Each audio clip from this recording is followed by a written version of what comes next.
He votes against everything. And Ed became an independent a few years ago because he was so angry at the.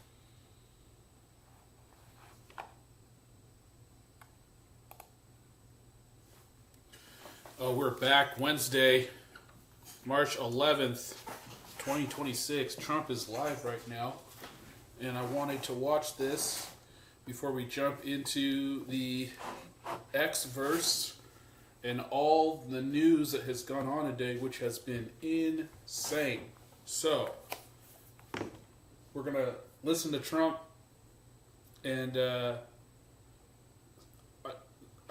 I want to listen to Trump, and I also want to listen to something that I wanted to listen to J.D. Vance's address too. So let's jump into this right now because he's live right now. Let's jump into the Trump.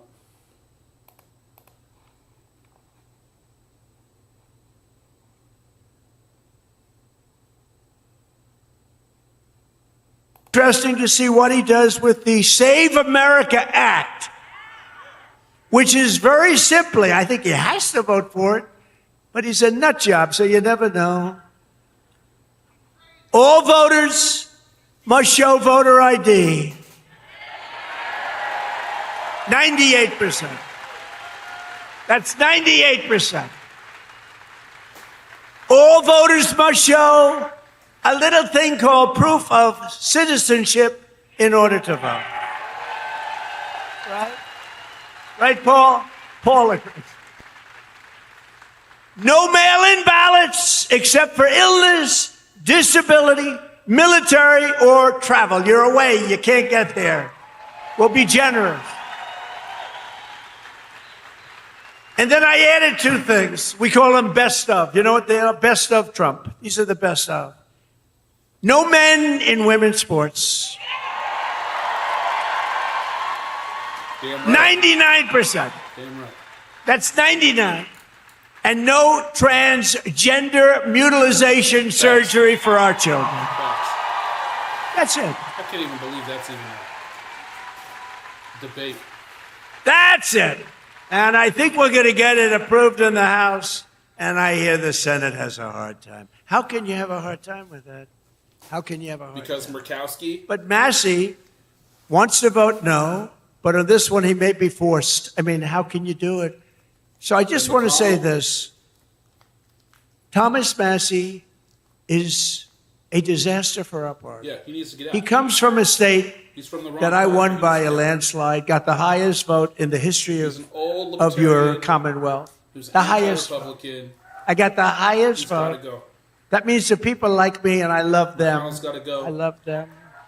Murkowski. What's the other one? She's got to go too. I love them more than they love me, but I still got the highest. Remember with your mother, I love you more than you love me. And I'm pretty sure We revert back to that childhood. Trump I think he's But five Massey's or a more endorsements. complete and total disaster as a congressman and, frankly, as a human being. Why is my You mic know- so loud? I don't get it. What's going on? He's got one thing going. He went to a good college. But I know a lot of stupid people that went to a good college. And my uncle It's funny. was the longest serving professor in the history of that particular college. 41 years. My uncle was there 41 years. So that means I have much better blood if you go by that. But I went to the hardest college of all to get into, the Wharton School of Finance. That means I'm real smart. We got to get rid of this loser. This guy is bad. He's disloyal to the Republican Party. He's disloyal to the people of Kentucky. And most importantly, he is disloyal to the United States of America. And he's got to be voted out of office as soon as possible. On the other hand, Ed Galron has my complete and total endorsement. He's a true American hero, and he's a great patriot, and he's doing it because he saw what this guy was doing to our country, and he said, I'm going to run. He's now a farmer, successful farmer, and I can tell you, he's strong as hell. He shook my hand. My hand is still recovering. Sir, I'd like to shake your hand. Absolutely. Hold him back. I didn't tell him that, you know. He can't. I'm telling him now officially. Ed, would you come up for a minute, please?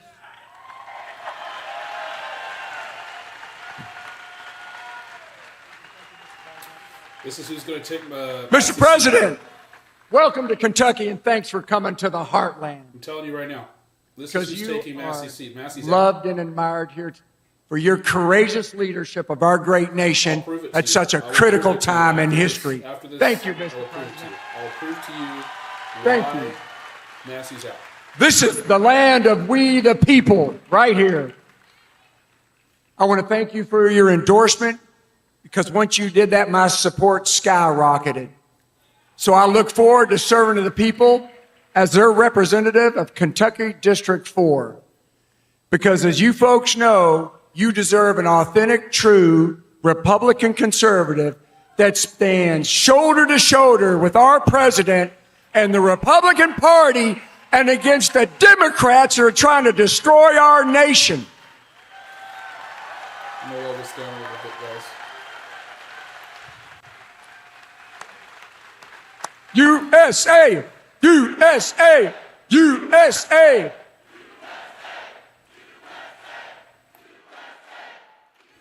So, Mr. President, I will stand with you and the party to put America first and Kentucky always. The reason why this is huge is because Trump is the biggest, Mr. President, powerful party I hope the boss, fake news gets this. probably Tom Massey stands with the ladies of The View. realigned Tom Massey stands with the ladies of The View. Mr. President, we stand with you. Fight, fight, Now fight! he's replaced him with a Trump loyalist. USA! USA! How about this? I'm telling you, that is the greatest candidate. You know, I've done this before, not quite as violently and miserably as this one, but I just can't stand this guy. But I've had some candidates that weren't great. They'd get up, they wouldn't talk well. And I'm trying to beat like an incumbent bad congressman, senator, somebody. I do it all the time. If somebody's bad, I try and get him out of office. I should just leave it alone. My life would be a lot easier. Right? But I have usually candidates that don't have what it takes. This guy is unbelievable. He is central casting. Just elect him. You're going to have no problems with him. Thank you. Ed, thank you. Unbelievable. That's great. He's a good man. With us today are some of the amazing warriors who, unlike Massey, stood up for the working people of this Commonwealth, this great group of people, the people that built the nation, including a wonderful man who's been with me all the way, Congressman Andy Barr.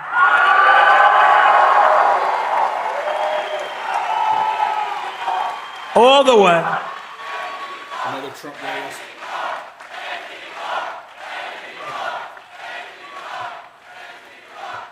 He's a good guy and a warrior. Also with us is a senator who came from really behind. He really didn't have a good chance of winning. The guy was a longtime senator, Democrat, he's terrible. He's running again, he's terrible. He was a terrible radical left lunatic. But Bernie Moreno did some job on him, and he won the race, and it was amazing. Bernie, congratulations. Yeah, let me see if I can do this movie with this. And thanks as well to CMS Administrator. You just saw him working. Dr. Mehmet Oz. He was just working.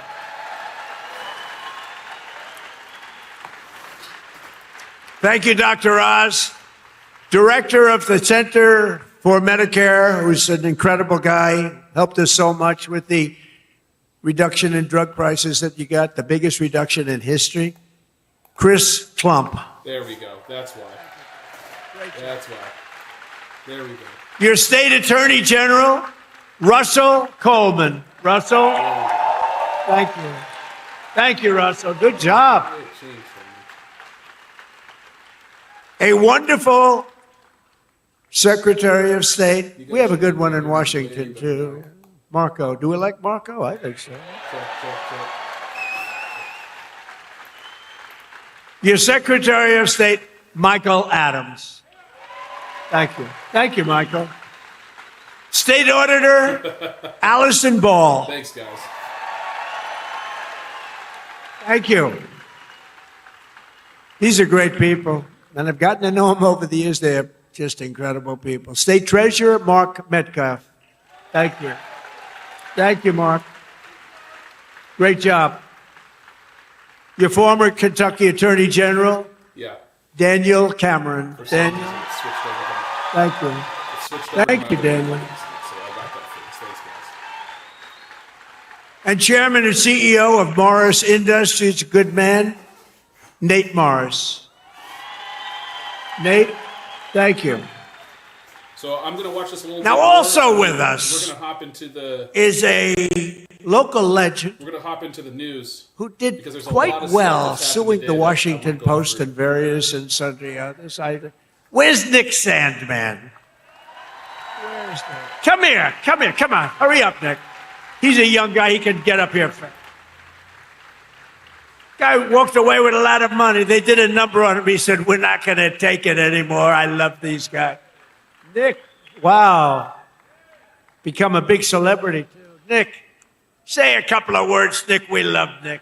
So Trump is in Kentucky right now. He's campaigning to replace Thomas Massey, who's one Well, of thank you, Trump's thank you. enemies in And Congress. as I just said, really, the only that's kind thing of I can say been a thorn is, in his Mr. side. That's why he's in President, Kentucky thank you. campaigning right now. Thank you, to and get some thank GOP you to elections. all of you, because it's us What's also together important, too, which can is beat the he radical made some left. So announcements earlier thank in the you. stream We will always stand with about you. Iran and some other things. And so anytime he goes live, it's important to watch him to see if he says anything that he has to I say watched that before. whole thing unfold, Nick, and I said, that guy is getting scammed. And you know what? He scammed them because what? So we'll come back to this. But I want to go through, I bookmarked some stuff for myself and to share on the stream that I know is going on. I know Scott's live. I know Trump's live right now, but we will come back to that. But there's a lot of stuff that's gone on today. Ben Shapiro and Megyn Kelly and Piers Morgan, there's that big thing. There's what CNN said about the terrorist attack in New York. That was unbelievable. We've got J.D. Vance, and he said some things a couple days ago. We got Trump's approval ratings. That's what's going on. We got updates on the war. We got a ton of stuff to get into today, and I want to go through it all. And so I bookmarked some stuff I wanted to talk about that I saw on X. And I'm going to start. Do I want to start with the New York Post? Yeah, I'm going to start with the CNN thing about this ISIS situation. So if you guys don't know, these two guys, they went to, so the mayor in New York is a Muslim. And the mayor in New York is a communist. And New York elected him. And now they are all suffering. They are all hating it. And there are protests against this mayor. These two guys went to the protest against the mayor. And there was a protest against the protest. There was two protests going on. These guys were attacking the protesters that were protesting the mayor. They threw this device. If you see this device in his hand right here, they threw this device at actually the police. Later they were saying that they wanted to hurt the police and they wanted to hurt the protesters. And I'm pretty sure that I can find a video of it, actually.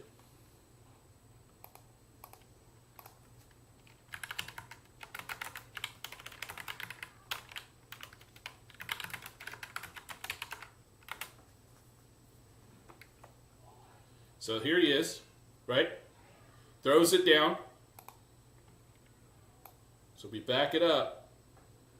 We back this up. So you can see it smoking, right? He throws the device, which what it was a homemade nail bomb, nail grenade. And so what it was supposed to do is it was filled with screws, nails, and nuts, like bolt nuts.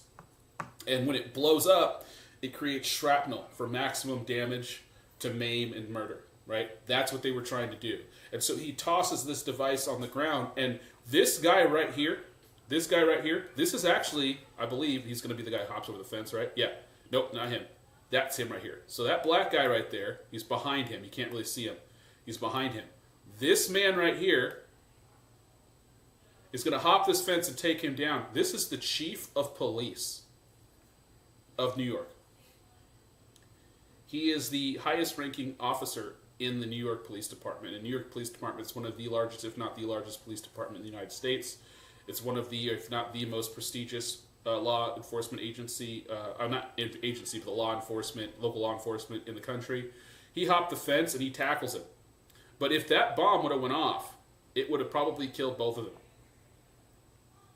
Later, when they're getting arrested, this man and the other man are talking about ISIS and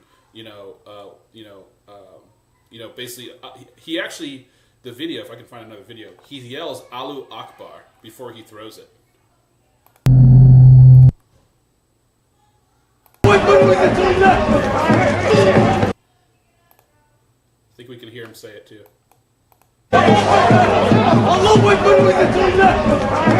So you can already hear he's already saying a bunch of Arabic stuff. You can hear him talking.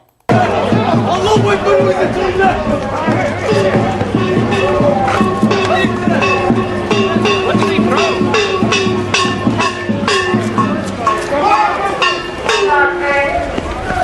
And that's his accomplice.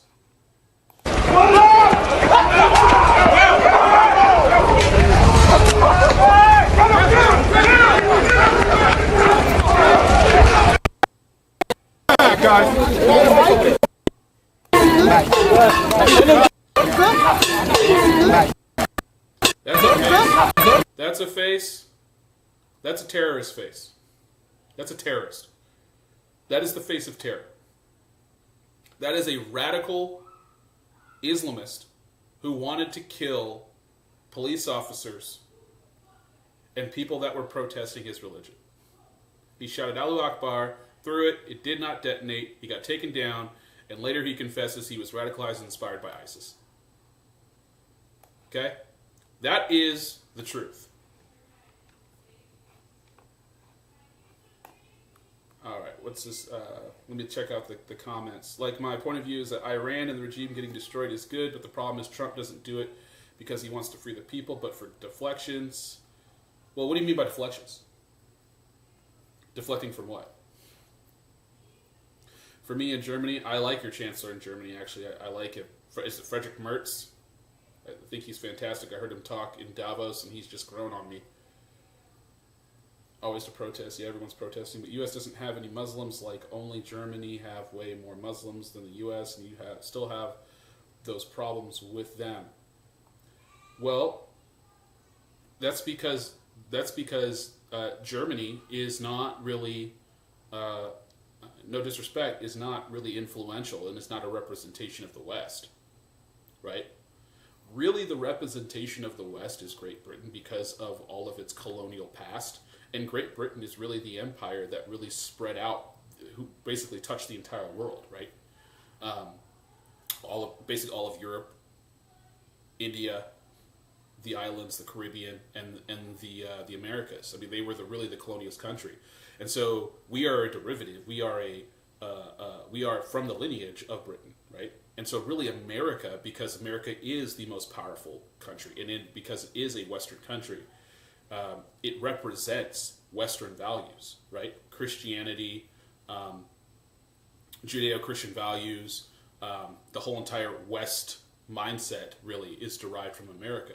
That is why in Iran you grow up saying death to America, death to Israel, right? That's why we have 9/11 and Al-Qaeda targets America. It doesn't target Germany. It doesn't target Europe because it's not doing damage to Germany or doing damage to France or doing damage to Britain is damage to the West. But basically, symbolically, it'd be symbolic. It's not really going to move the needle. Whereas America it would be something of a triumph of taking down the West. If you take down America, you take down the West, right?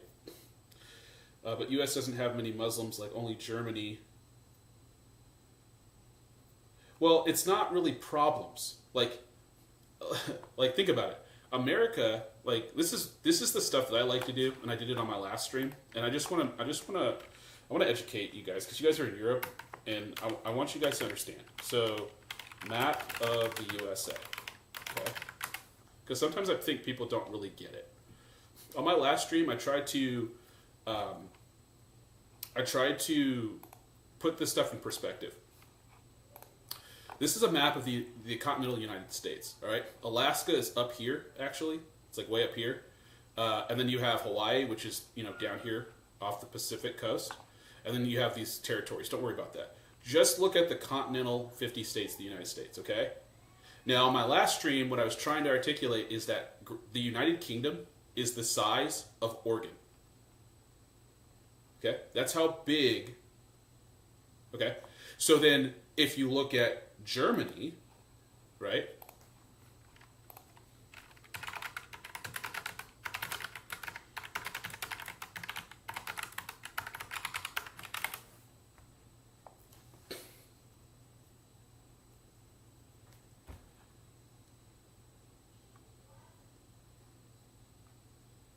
Okay, so it's compared to Montana, New Mexico, Arizona. Great.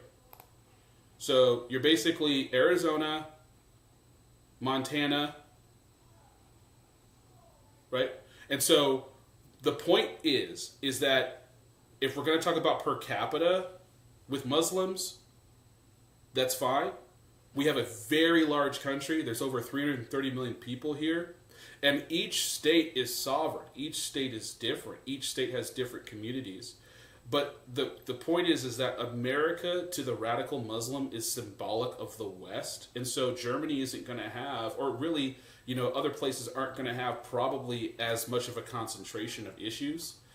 But that doesn't mean that there's not terrorism there. That doesn't mean that you guys aren't going to get singled out. It doesn't mean that that doesn't happen there. But I think what I'm trying to articulate is that America has kind of a unique symbolism to the radical Muslim that if they can damage or hurt America, then it does more for their cause than, say, another European country, which makes you guys really safer to that.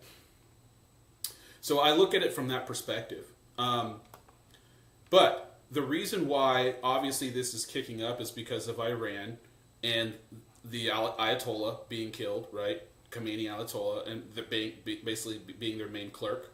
And so that is what's happening right now. So that attack in New York, okay, was covered by CNN. And I don't know how I did not save the post.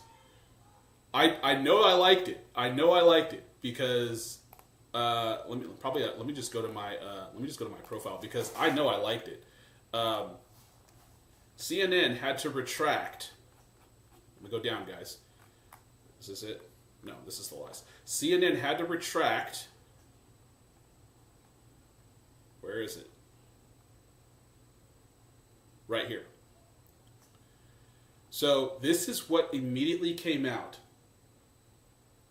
when this ISIS, when this guy threw a bomb, and it all came out. It all came out. This is what CNN said.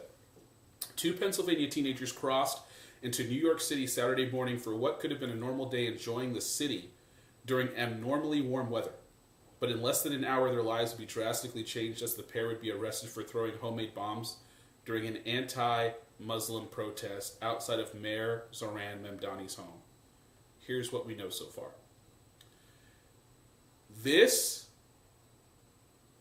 CNN is now facing mass calls to fire every single employee involved in writing and approving a sympathetic headline, which has since been deleted, about the 2 Muslims who attempted to carry out an attack on conservatives in the New York City.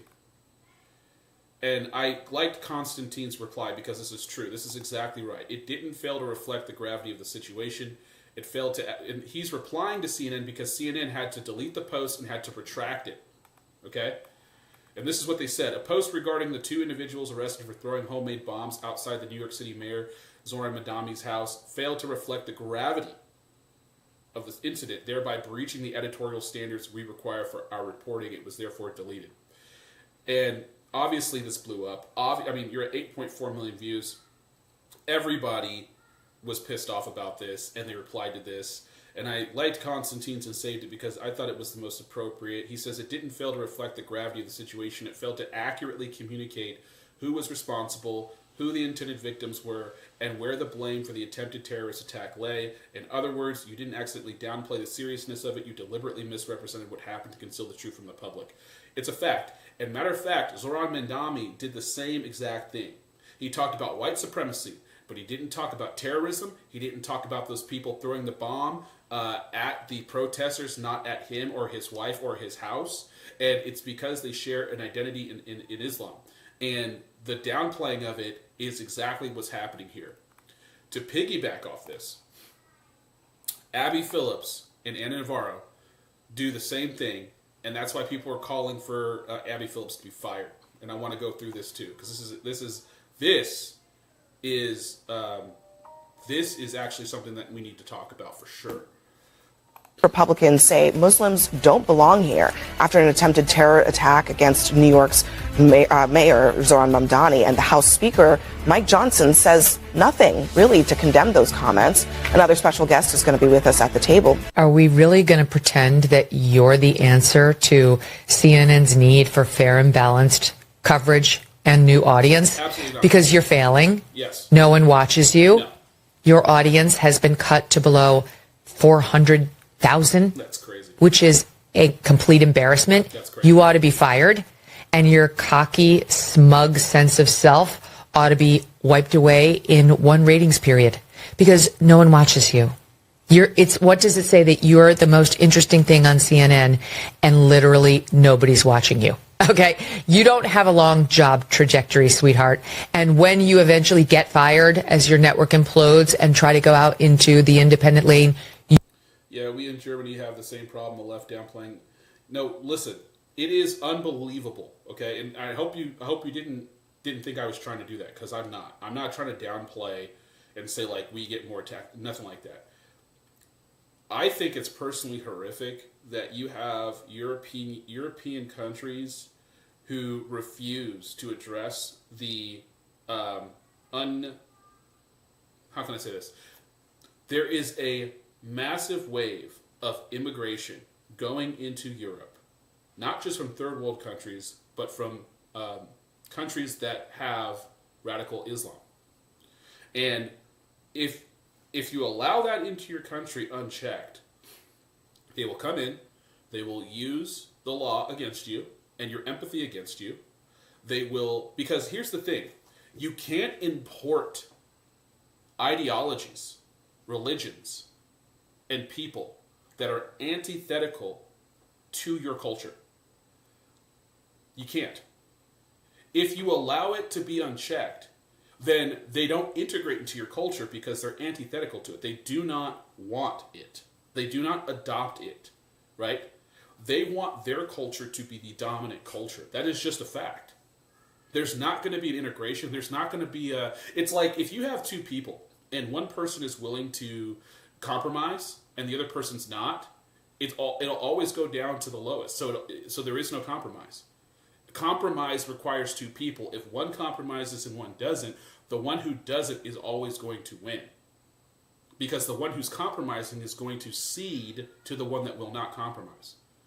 And so if you have a population who will not integrate, who will not adapt, who will not adopt the culture and the values and all of that country, then you have a country that will be accepting or whatever to it, then that's the problem here.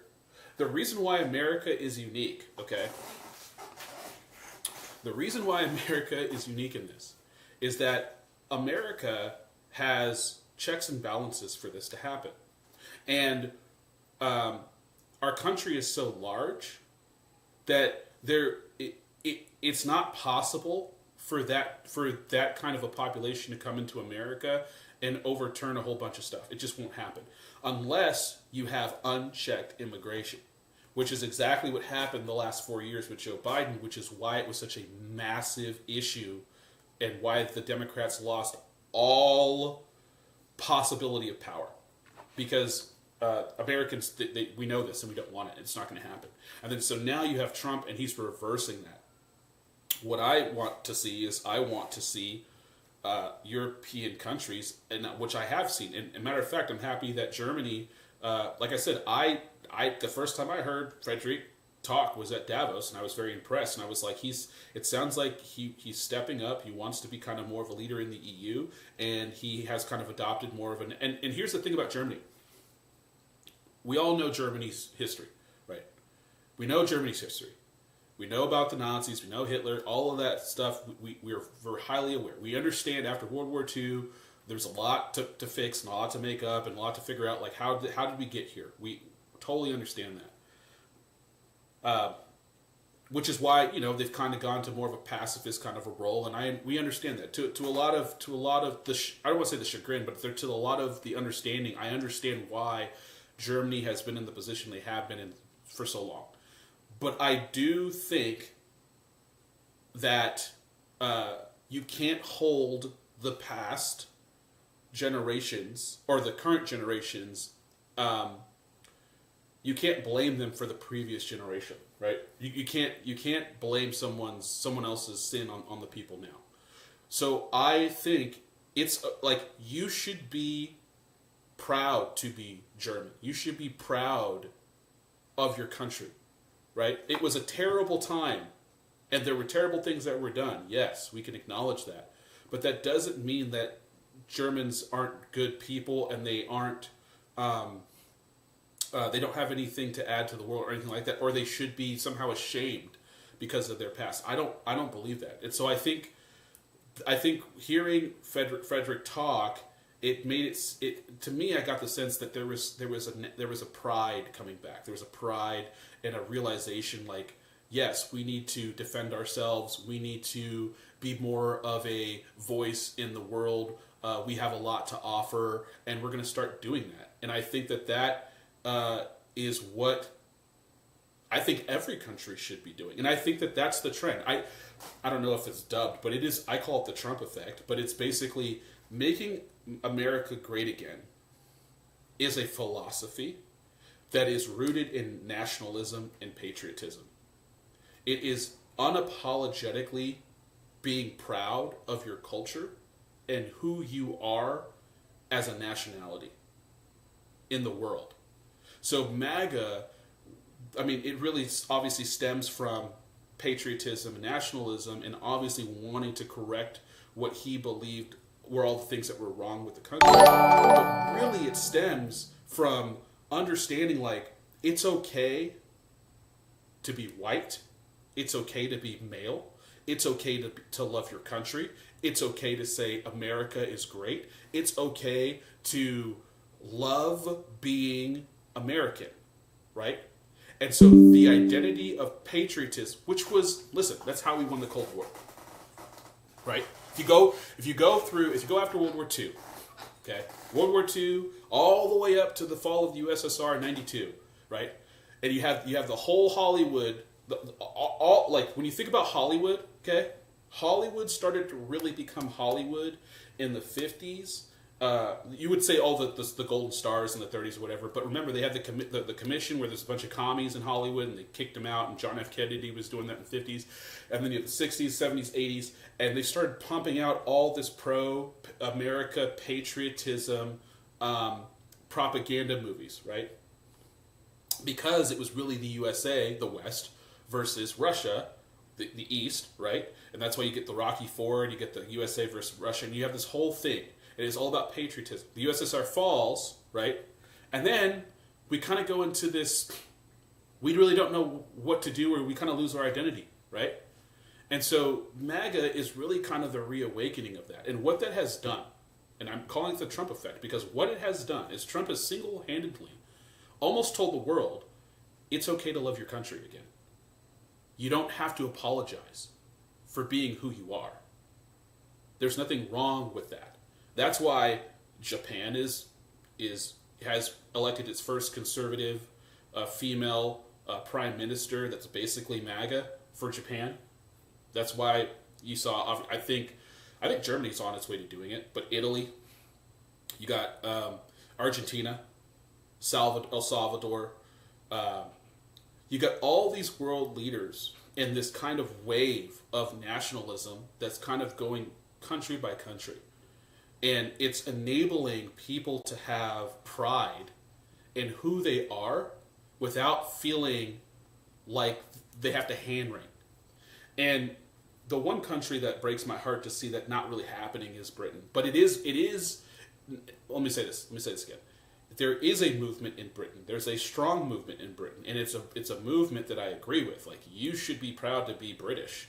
And like, don't apologize for your colonialism. You can apologize for maybe, some of the things that you did that were evil, like slavery and things like that, but a lot of countries participated in that. But empires, especially in history, I mean, ancient history, all the way up until modernity, that's what empires did. They explored, they expanded, they gained resources and wealth and riches, and that's what you were supposed to do. That's what all men of all civilizations ever did. And because we're kind of getting to the end of things, right? We've settled into kind of this post World War II modernity where we kind of agree like these are the borders, and we're not gonna have this happen because now we have weapons of mass destruction to where if we can escalate, we can kill everything. We've gotten to that point. But before, where everything was kind of on an even playing field, that's what powers did. And that's why Britain was the greatest at what they did then. And they shouldn't apologize for that. That's their history. And listen, if they hadn't have done that, they wouldn't have spread Christianity. They wouldn't have spread all the knowledge and all the stuff around the world. And in a lot of aspects, it brought a lot of continuity to the world.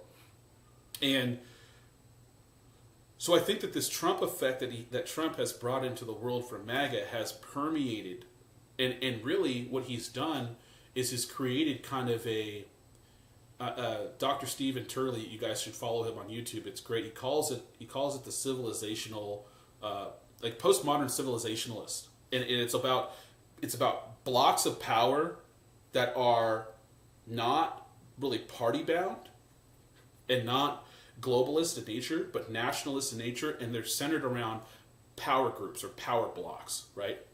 And Trump has basically realigned that power block by forcing NATO to pay up, by having hard lines, and by backing them up. And there's a lot of things that he's done that has created a total power shift in how geopolitics are played.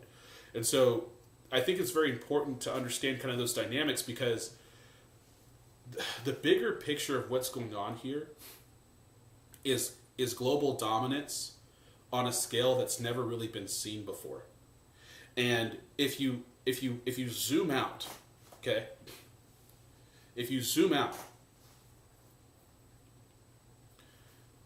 what has Trump done? And what is it? It's March, right? He got elected in November. He came into office in January. Okay? It's literally been, what, 14 months? So let's just say a year. Look at everything he has accomplished in a year. On the world stage, you have America, and you have China. And you've got Russia. You got North Korea kind of over in that corner. But North Korea doesn't really have that many friends, and if it came down to it, they don't have that much reach. I'm not like North Korea is always going to be a factor, but it's not a factor on the world stage. It's isolated.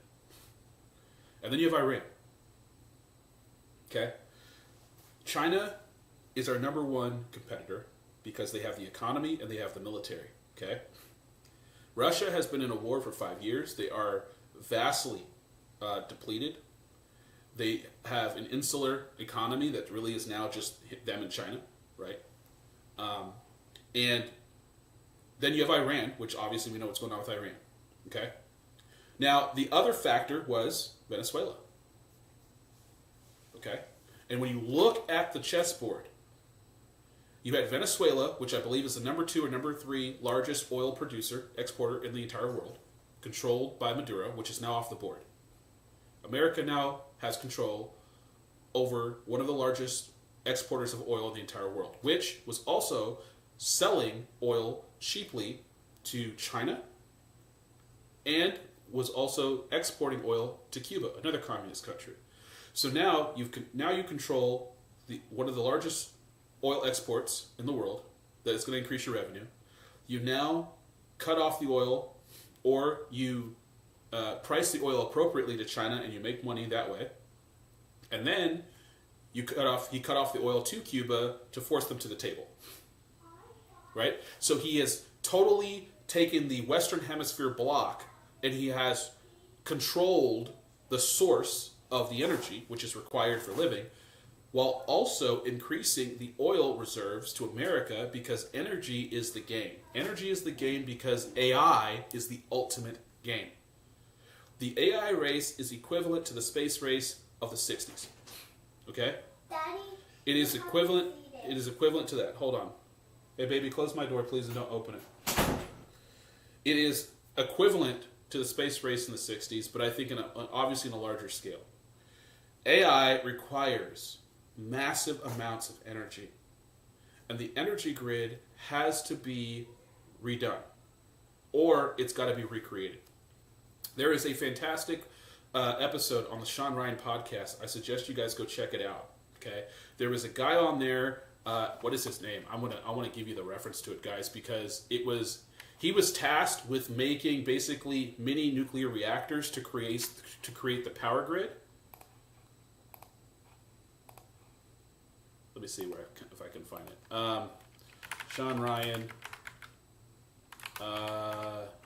nuclear energy. Not her. This Isaiah Taylor, number 219. Okay, number 219. That's the one. Okay, that's the one. That's the one that you got to take a look at. 219. This is getting me to segue into Kennedy. But so Maduro's off the board. We have control of Venezuela. That oil is being sold to China at a higher price. We're making money there. It increases our reserves. We have more control of the world's oil. We have more influence over the world's oil, especially in the Western Hemisphere. We cut off the oil to Cuba. That's why we're forcing them to the table. That's going to become. We're going to get that. We're going to take down that regime. That regime is going to get replaced with. He's going to do something that's never been able to be done before. Even Kennedy couldn't do. Right? That's Cuba's going to fall. They just had the summit. The new Shield of America is what the administration is calling it, and it's all of the countries in the Western Hemisphere were there, minus Mexico and another country. I can't remember which one. It wasn't there, but they're all discussing.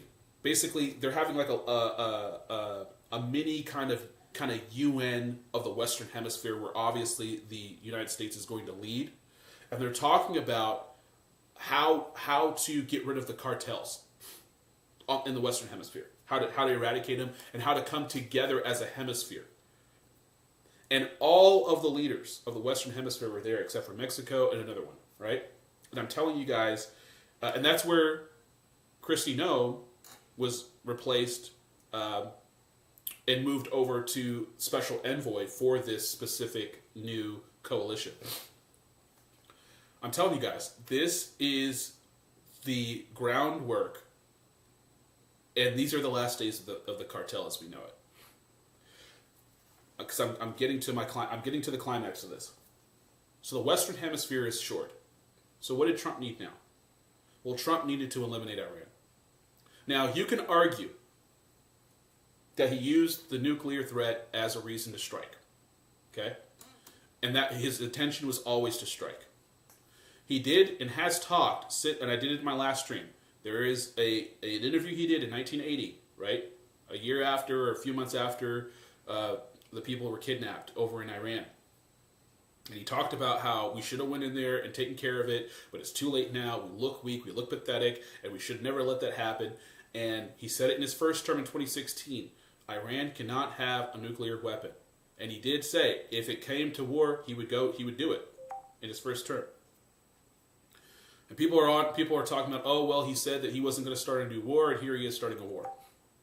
My counter to that is very simple. Two things. One, we've been at war with Iran for 47 years. It's kind of like that story. What's that story where, no, I'm not even going to say the story. I'm going to play it for you, okay? I'm going to play it for you. It's the Lion story, Christopher Walken. If you guys know it, good.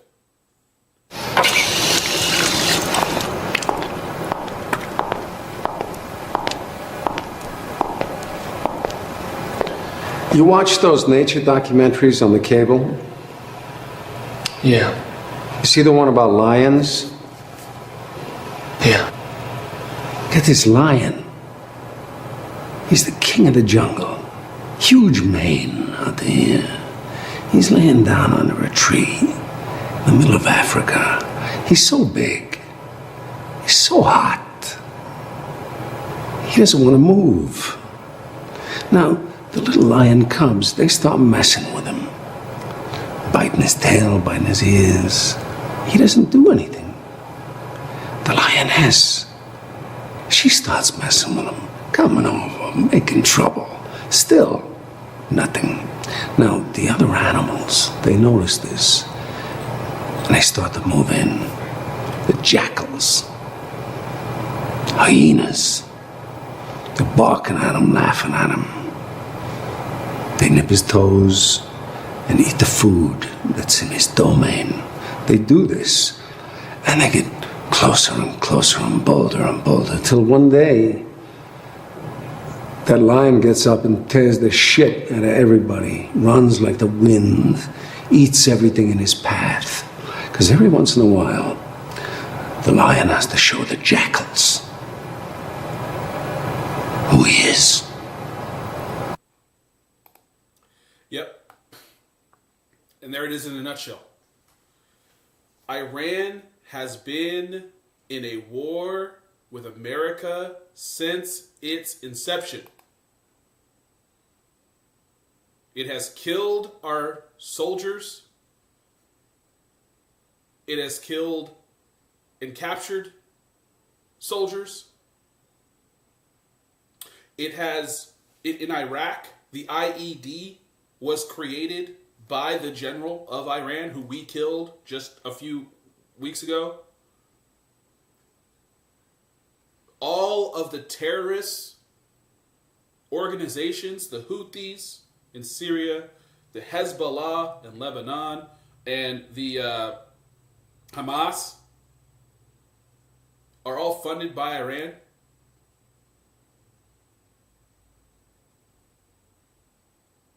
Tehran and the IRGC are responsible for thousands of not only death to Israelis and Americans, but also their own people. Okay? We have to understand that we're the lion. Them nipping us and biting us, and we do nothing, embolden them to do more. When Obama made the Iran nuclear deal in 2015, okay, I got to go there. I played it on the last stream, but it is important. It's important. It's important for history's sake. It's important that people understand. I know I bookmarked it because I played it last time, and it was that important. Here it is. This is Marco Rubio, circa 2015, after Obama made the deal with Iran, okay? I think everything that needs to be said about the details of this deal have already been said. I do want to be recorded for history's purposes before I know what was going to happen in regards to this if it goes through. Iran will immediately use the money that it's receiving in sanctions relief to begin to build up its conventional capabilities.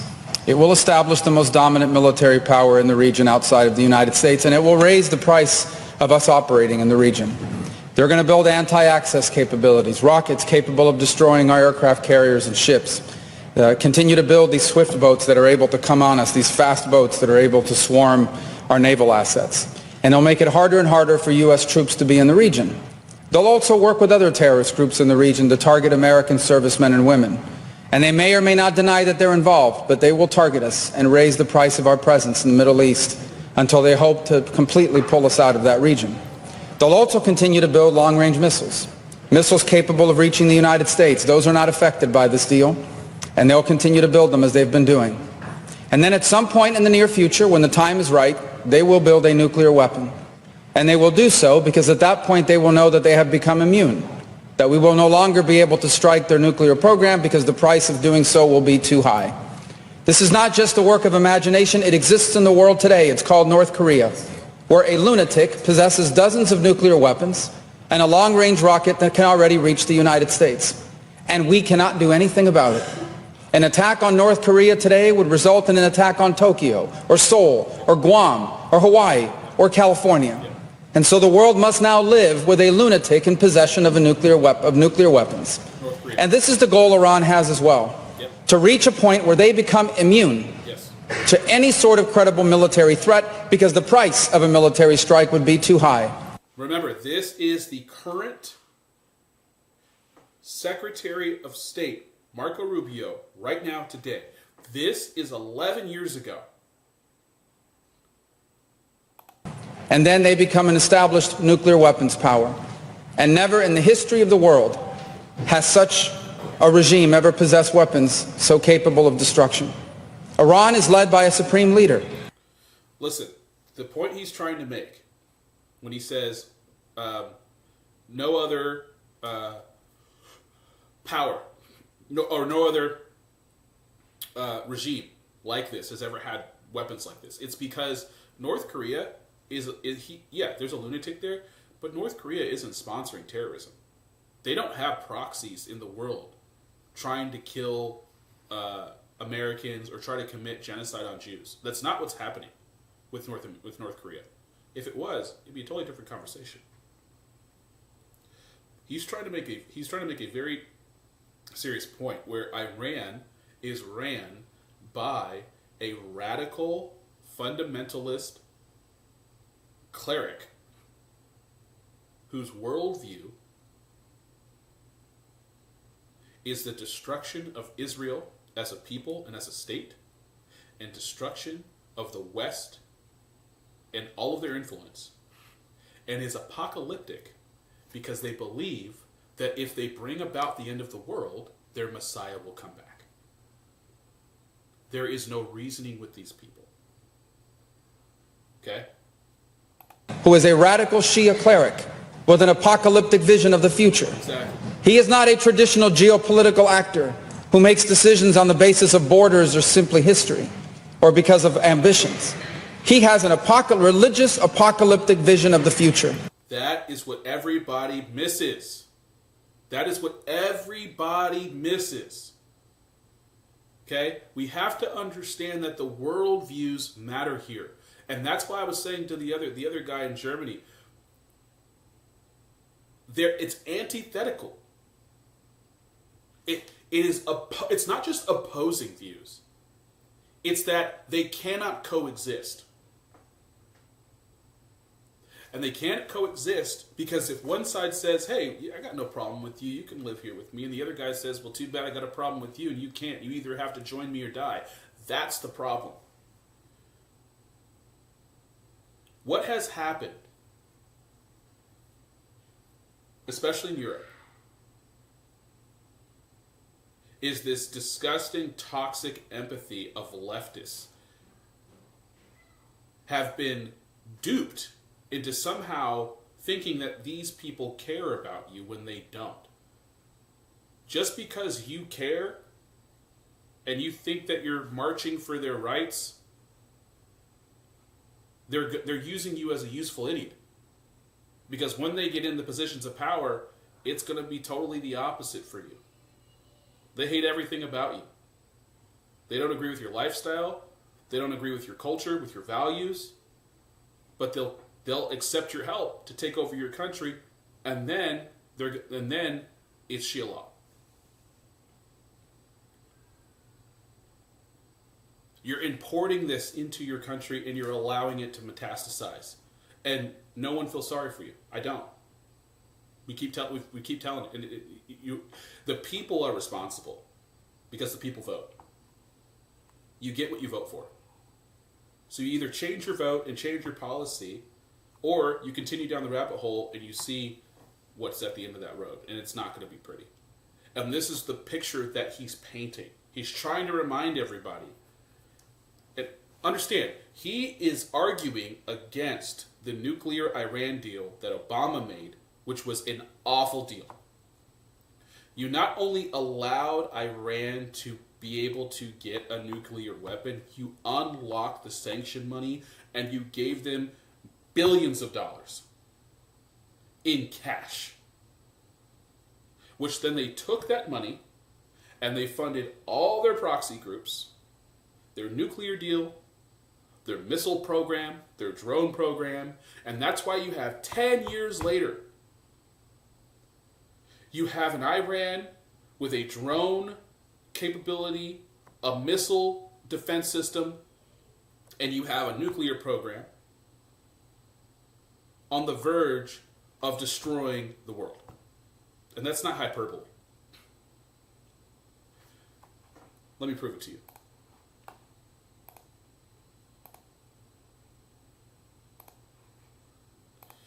This man is Steve Witkoff. Not him. That's All right, not him. earlier, President Trump told our own Trey Yanks that Iran's leaders are desperate. I want to get Their ambition and over and President said over All right, here we go. in the room at the negotiating table. So this is Steve Witkoff. Okay, Steve Witkoff is a special envoy. He is a billionaire real estate developer, one of Trump's longtime friends, and he is a fantastic businessman and negotiator. The reason why Trump is so good is because he surrounds himself with people that are as good or better than him in certain things. And Steve Witkoff and Jared Kushner, which is Trump's son-in-law, are two of the best negotiators ever, because they're a 1-2 punch. Kushner is brilliant. He's a numbers guy. Witkoff is a charismatic guy who can make friends with anyone. And these guys go in, they talk to everyone on the world stage, from Putin all the way to all the Middle East stuff. I don't know if they were used in the negotiations with Hamas. I'm not sure. But these guys are responsible for inking all these deals. Okay?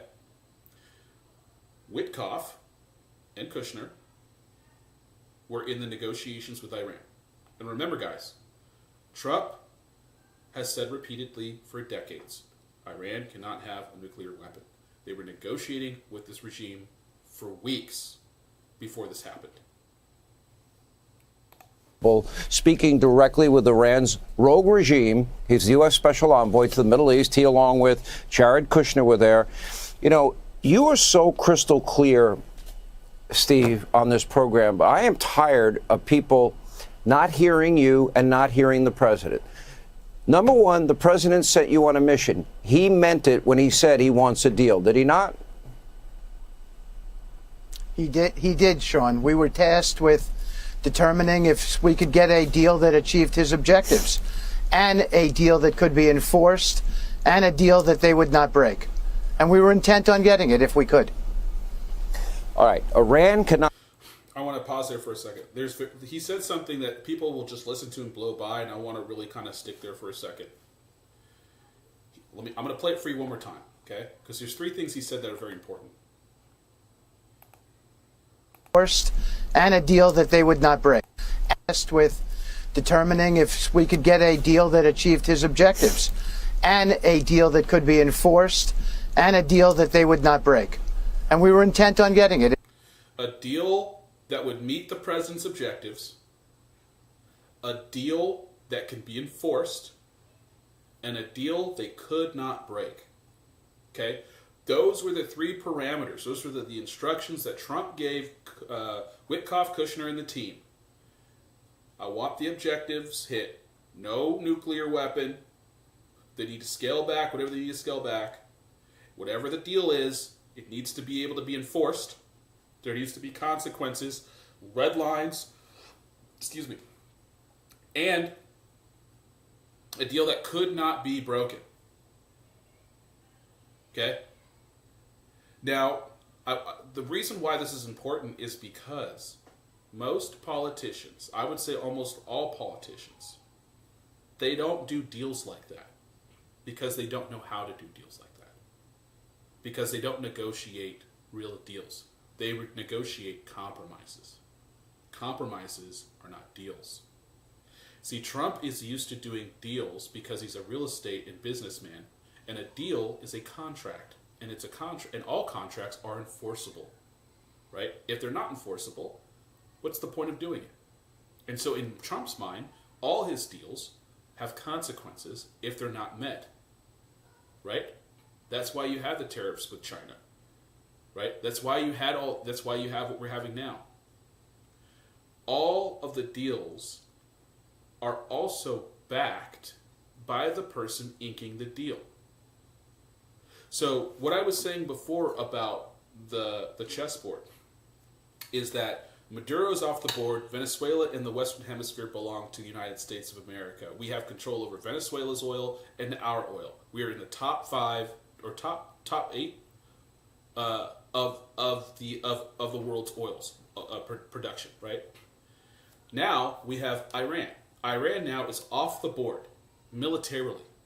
It is no longer a threat to America. It's no longer a threat to Israel. It will never, ever again, IRGC will never, ever again, by the time Trump is done, systematically dismantling their entire military complex, industrial complex, they won't be able to do anything. It's over for them. Okay? It means now that we will also have control over the Strait of Hormuz, which is where 20% of the world's oil comes from, including the majority of oil that China gets. It's two birds with one stone for Trump. He takes Iran out, removes a threat to the world, but really a threat to America and Israel. At the same time, he controls the Strait of Hormuz, which is the hand on the spigot for China's energy. And remember, what did I say before? AI is the game. This is geopolitics at a high level. The game is AI.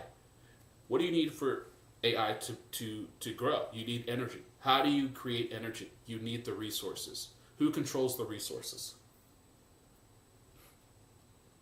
Well, let's look at it. I already looked at it the other day, but I forgot it. But let's look at it right now. Let's go to chat, and let's ask what countries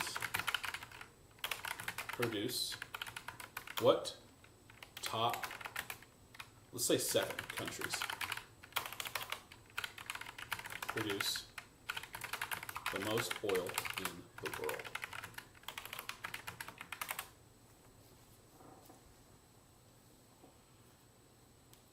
The United States, the largest producer mainly to shale oil because we can frack. Saudi Arabia, Russia, Canada, Iraq, China, the UAE. Okay? That's the producers. Now, what countries are the top exporters of oil?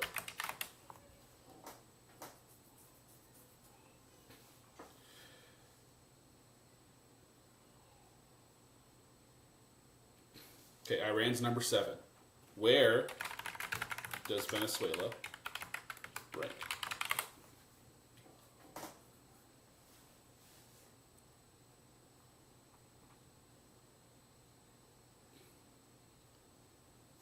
Okay, but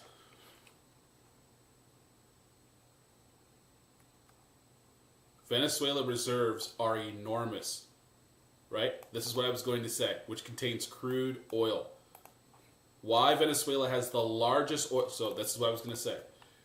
What are the top, let's just say 5 countries, let's do 7. What are the top 7 countries who have the largest oil reserves? And I'm gonna explain what I'm doing here. Venezuela is number 1 with 303 billion barrels. Saudi, Iran. Okay? So, what did I do here? Number 1. The first question I asked it, who produces the most oil? Now, what does that mean? It means Who has the capability right now to get oil out of the ground?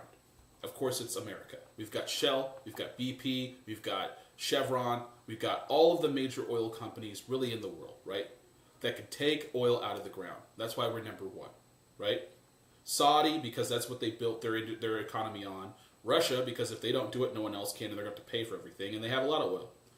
Canada, right, is one of the top ones because the Arctic has a lot of oil up there. And Iraq, right? Large convention. We all know about the Iraq War, all right? China's number 6 because they have to pump it up. Remember, they have to import heavy because they have a ton of people, okay?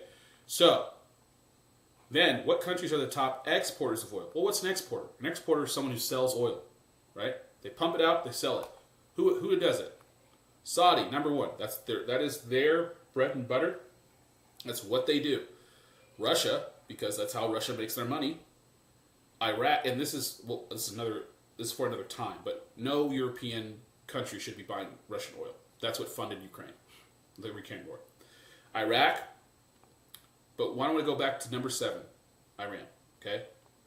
Now, Iran exports oil to China,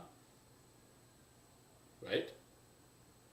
And so that's because they have sanctions, right? So they export their oil to China. Now,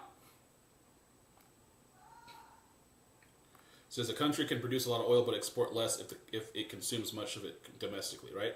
Now, where does Venezuela rank? It ranks in the 30th because it doesn't export oil. What does that mean? No one's pumping it. They can't get much of it out. They don't have.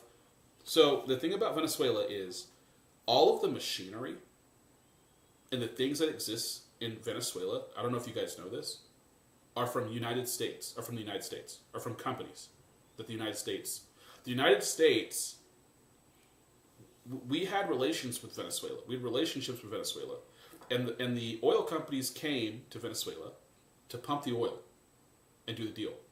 But then narcos got a hold of it, and they kicked the United States company out, and they took all the machinery.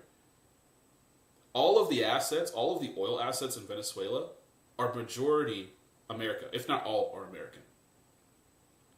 That's why it was so important to get Maduro out and to get the region stabilized, because Trump wants to have the oil companies go back into Venezuela and get the oil out. The companies are wary of that because they got burned before and they lost billions of dollars of not only their assets but of their cash, because they poured all the investment in and then it was taken over and they couldn't do anything about it. And America, the government, didn't do anything to help them. Right? And so the exports that's been happening from Venezuela is from the narcos selling cheap oil to China and to Cuba, because they're communist countries, right? With Maduro off the board, what do we get? What are the top 7 countries who have the largest oil reserves? What's an oil reserve? It means you're sitting on oil. It means the land underneath your feet have that liquid gold. Venezuela is the number 1 country in the entire world with the most crude oil underground. We strategically have acquired the largest oil deposit on planet Earth. Right behind us, Saudi. And number 3 is Iran. Okay? Taking out the IRGC does a multitude of things. And this is why it's so stupid when people say, oh, Trump is controlled by Israel and he's just doing Israel's bidding. No, it's the other way around. And I already explained this on my last stream. Israel is a very small country. Israel has always been an ally to America since its inception as a state. I think in the 50s or the 60s, whenever it became a state. And they've always worked hand in hand with America. Every single president has always worked hand in hand with Israel. Israel was very strategic for a long time because at one point they were the only friendly ally in the Middle Eastern region that we had, and they were not only necessary but they were essential to have. Not to mention, obviously over the decades of being allies, and that's what an ally is, a partner. We've shared military intelligence and technology, and we've helped them outfitted. We've trained, and they have this. I'd say the second best intelligence agency behind our agencies, right? I don't think MI6 is. They got James Bond, but I think our agencies, NSA, CIA, best intelligence agency gathering apparatus in the world, and then I think Mossad obviously is second to that, but they're very good. But if America doesn't want to do it, then and if we tell them no, then they have to listen. And here's the thing: like, people want to say, like, oh well, they could have all this stuff on politicians. It's like, so what? So what? Some politicians go down. That's not going to take down the American system. That's not going to take down the country. We replace politicians. They're replaceable, right?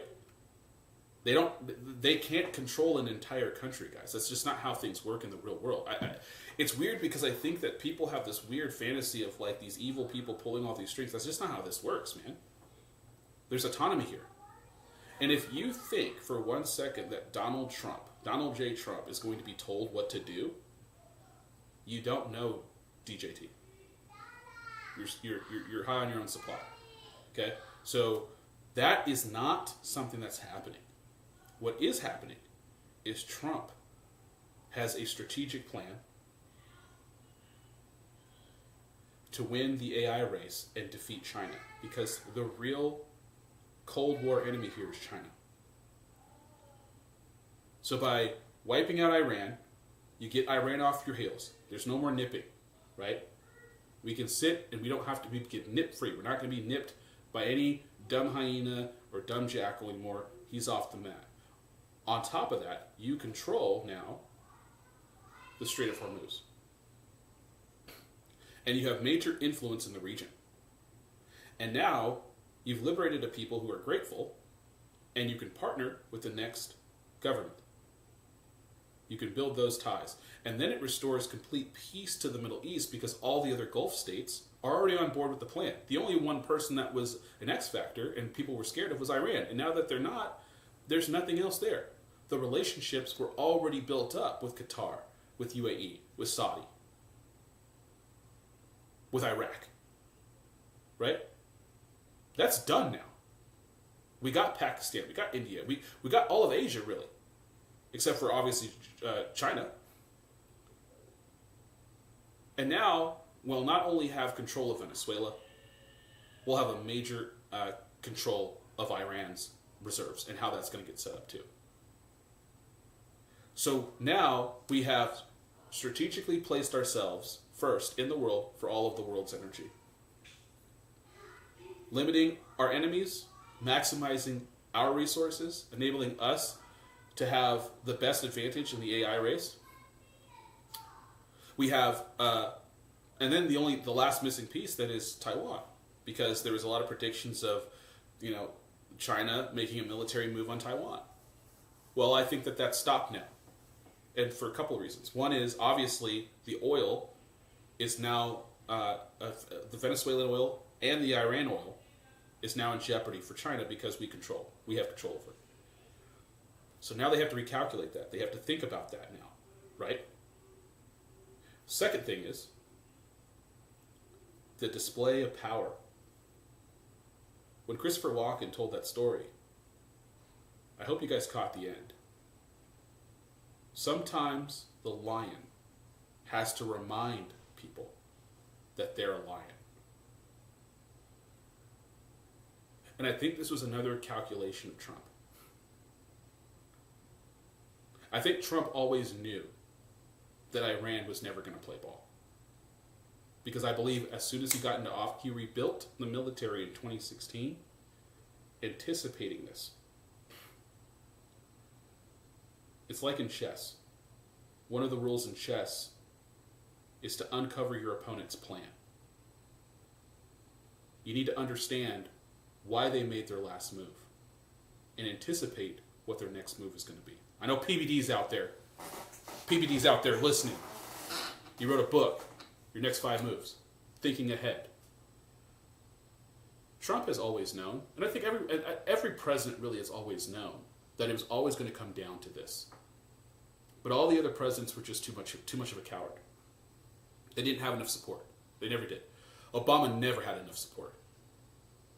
Jimmy Carter was a joke. Clinton did. Bush, I mean, obviously at Iraq, right? And at Biden, are you kidding me? Trump is unique in a unique way. And that's because Trump is the first party boss to really have an iron grip and so much influence with the people. Okay? And we'll get to his polls because you're not going to believe it. But the point I'm trying to make here is that the overall strategy for positioning America first in the world started with the energy. And these moves, and my point was, is he's always known that this conflict was coming. He always knew. And he always believed he was a two-term president. And so the rebuilding of the military was a strategic first step to getting to where we are now. And as soon as he got into office, they immediately started putting these plans into place. The production, everything, because think about it, we're 14 months in, guys, okay? This wasn't done willy-nilly. This was done day one. This was strategic, day one. In behind the scenes, putting the pieces together, going over the plans over and over again. This was done strategically in stages.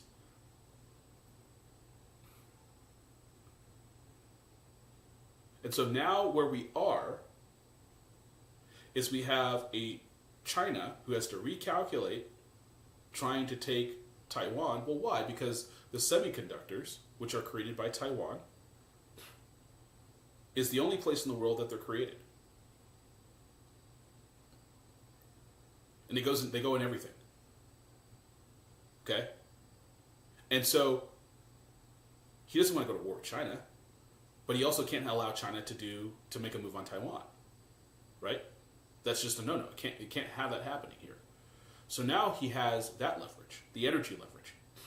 And if we did go to a war with if we did go to war with China, we have control over Venezuela, we have control over Iran and the Strait of Hormuz, because we have all of the leverage with the Gulf states. So Taiwan's shored up, I think, for now. The second thing with Taiwan is he's also had Taiwan make $1 billion investment in America to build a factory in Arizona to make those chips, those semiconductors, here in America. Okay? And this is my last and third point before I move on, because I want to give the geopolitical map. Greenland is number 8, I believe. What does Greenland rank in rare earth minerals in the world?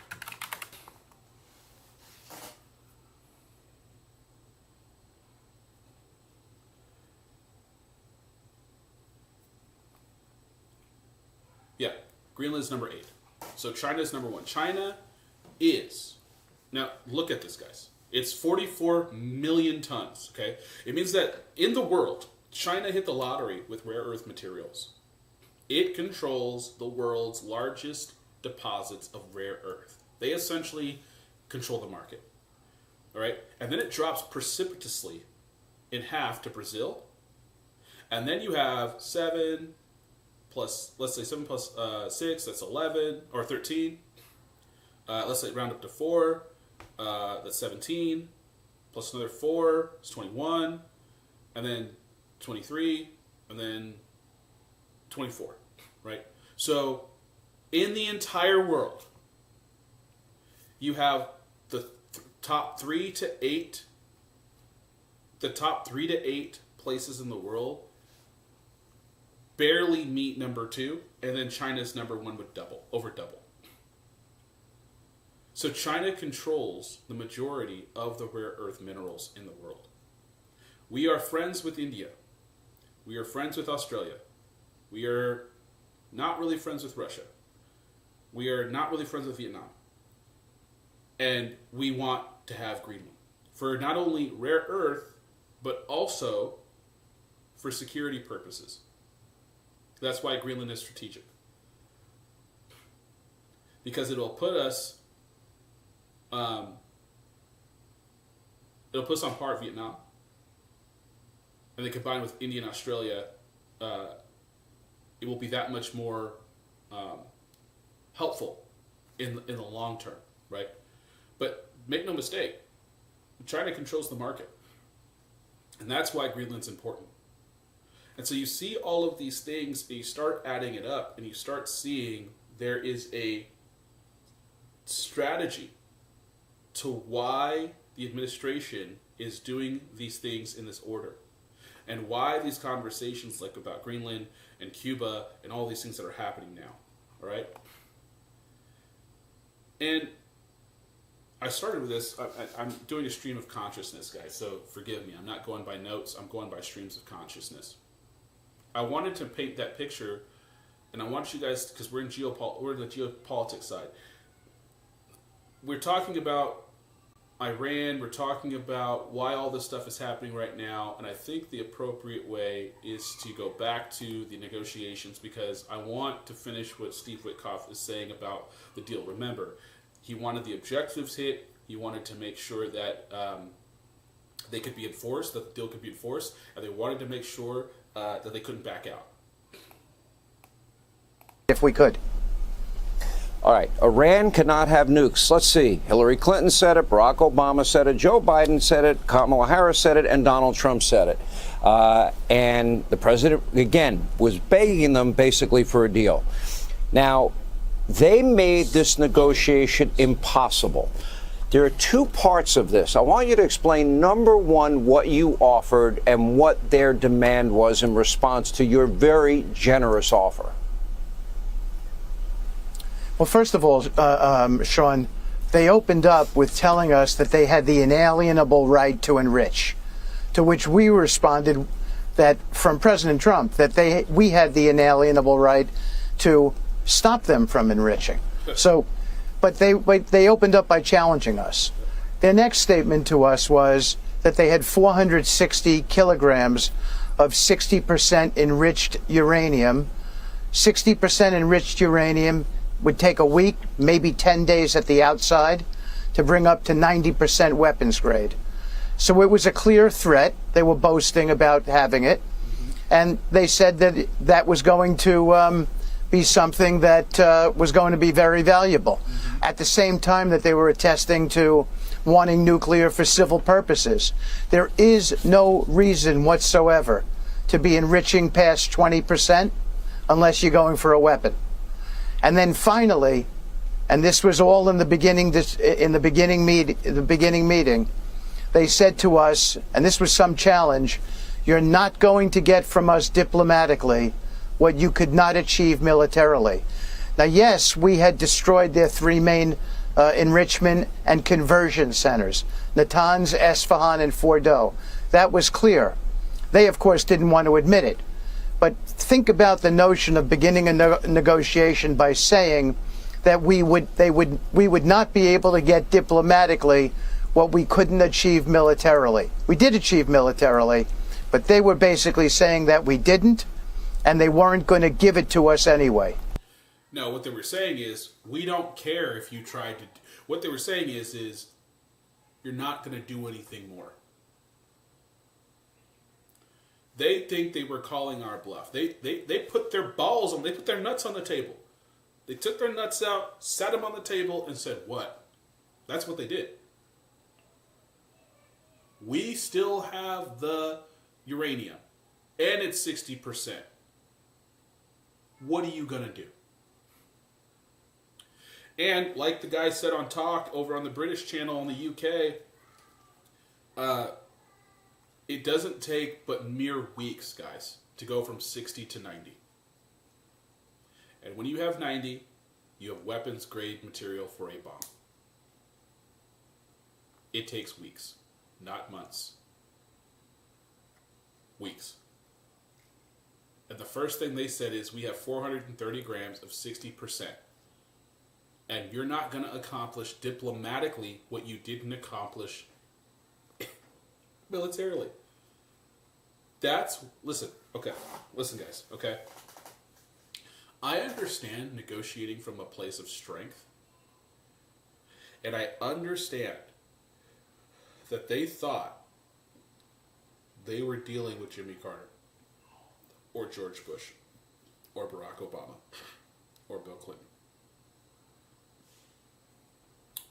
But this is the biggest FAFO in world history.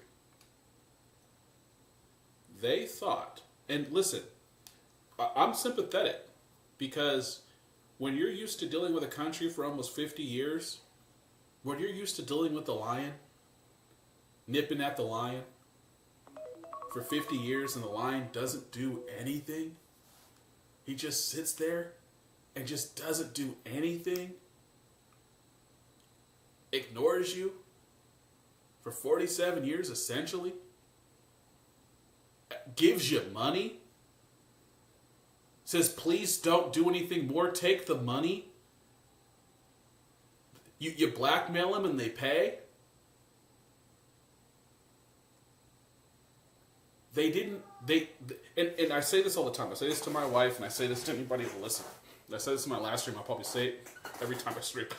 Trump has an ability that I have never seen before in anyone, like anyone living.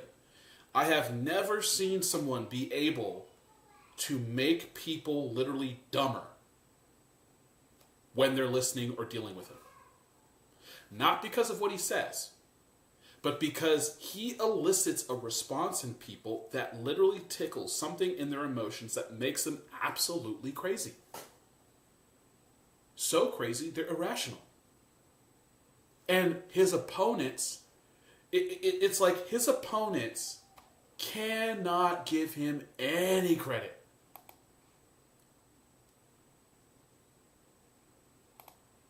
Hold on, guys. They can't, hold on 1 second, guys. Hold on. I'm doing something. I know you see me. I know you see me. Hold on, guys. Hold on. Let me do that. Okay. So, they cannot give this guy any credit. They won't be able to do it. And it elicits something in their mind where it infuriates them. And when your emotions are high, you can't, it has to do with your frontal cortex. You cannot think rationally. And I asked, I said, how many times are his political opponents going to keep doing the same thing over and over again and then get crushed every single time? How many times are they going to continue to say the same stuff and do the same thing and none of it works? If you continue to call them the same names, to say the same rhetoric, and do the same moves, think about it from a fight. If we're fighting and we're boxing, and you do the same move over and over and over again,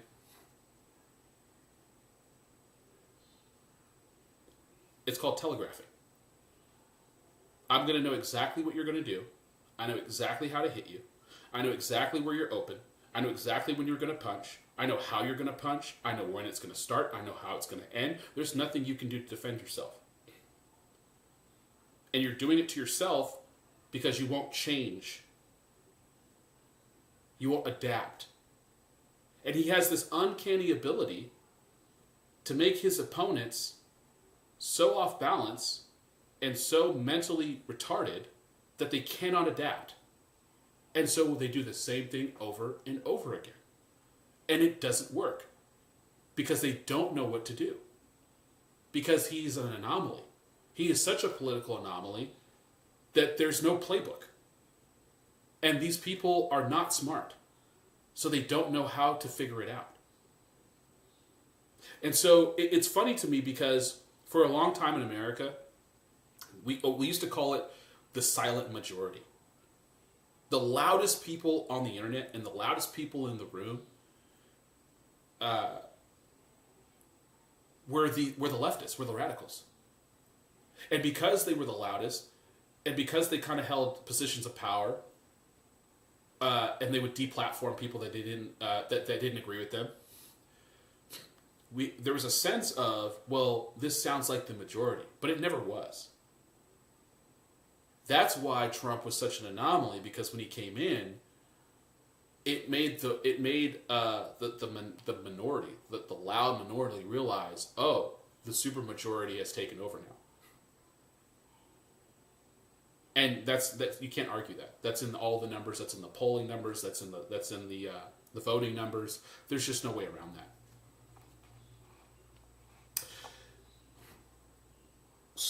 How long have you been a U.S. criminal house Negro? I don't know what that means. Maybe spell. Maybe use some grammar. Steve, I paid very close attention. I always pay close attention to what's in the press and what you say. I've known you for a long time. When they told you they had 460 kilograms of enriched uranium at 60%, you and I both know that to get that to weapons grade 90% enrichment would take a matter of weeks. You made that statement public before anything happened. At that point, that was a clear and present danger, was it not? Not only to the region, but to the United States.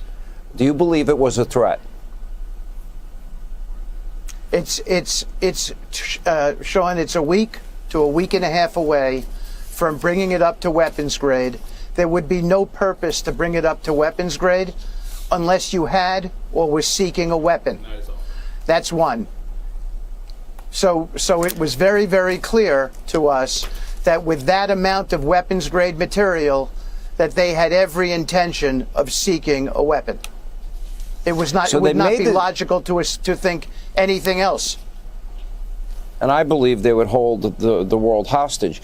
Let me go to the second part of this. You talked about, enriched uranium below 20% for civilian purposes. I would even argue with all their oil, they wouldn't need that. But with that said, you were very clear that you offered this low-level enriched uranium for civilian purposes. Now, I want to be very clear. What you told me, you offered it to them for free, whatever civilian uranium they would have, in perpetuity, if they would not enrich, and that obviously would include, genuine American inspectors anywhere, any place, any time, I assume was included. That's correct. Well, oversight protocols were very basic here because they violated all the protocols. They threw the IAEA out in June after Midnight Hammer, and if you're doing something for if you're innocent.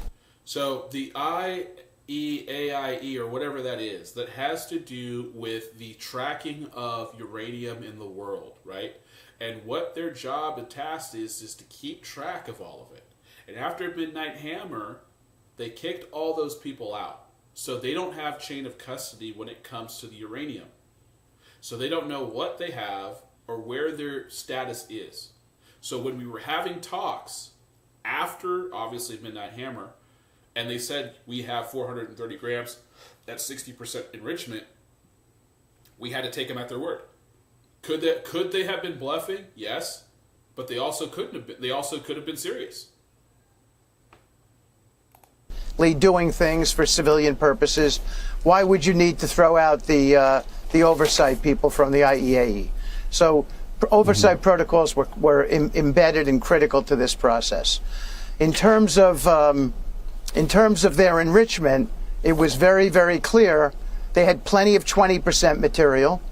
That, by the way, was another telling sign of their insidious motives. And as I said, they had the 60%. We had a red line on enrichment. However, we were willing to help them convert to a civil 123 non-enrichment program.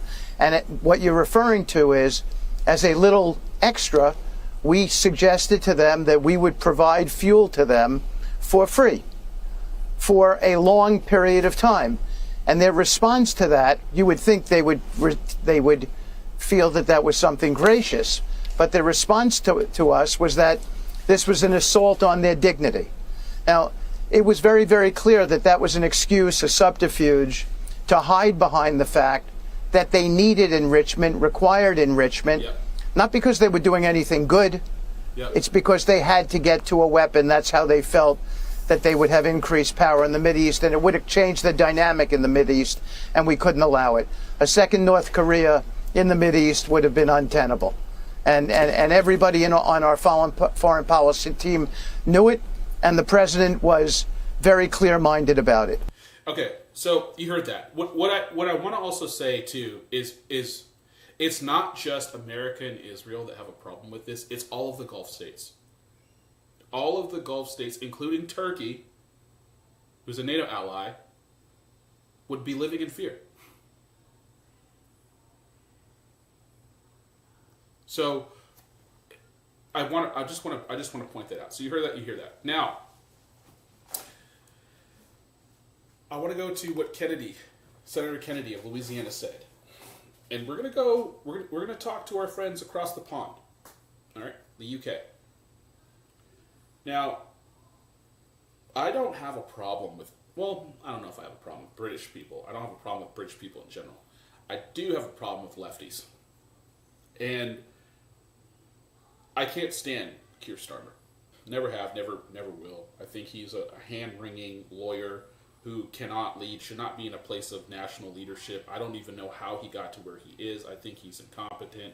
There's a lot of stuff I can say bad about him, okay? And I'm sorry you guys are stuck with him, and it is what it is. But Keir Starmer has had the most peculiar, I guess, reaction. And you know, I think it was Martin Luther King that said, you know the true character of a man when he's in adversity, how he responds to adversity, right? And Keir Starmer, like, when you are an ally, when you are a okay, let me do some history. Okay, I have to preface everything in history because with politics, we are where we are because of history, and I'm not going to take for granted you guys knowing or not knowing, and I'm not talking down anybody. I just want to preface this so that you guys understand how I think and where I'm coming from. Okay. In World War II,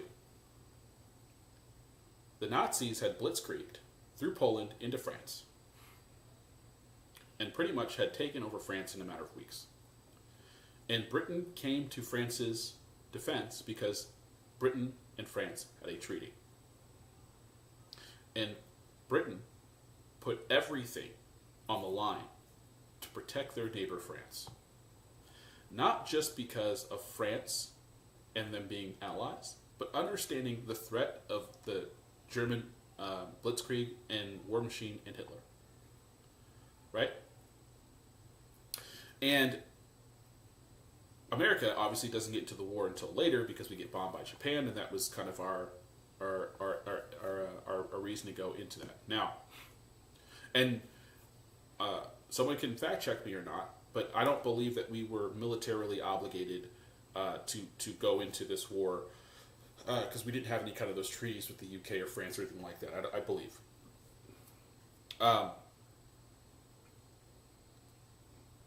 Now, that's war. That's total war. Okay? That's total war. UK knew, Starmer knew, weeks in advance, what we were staging to do. And we requested to use two bases. One of the Chagos Islands, which is a joint Air Force base with Britain that we own, the only one that is a refueling station for our submarines in the Indian Ocean and a place to land our planes and refuel, and another one, I think, in Britain itself. And Keir Starmer said no. He denied access to his number one ally.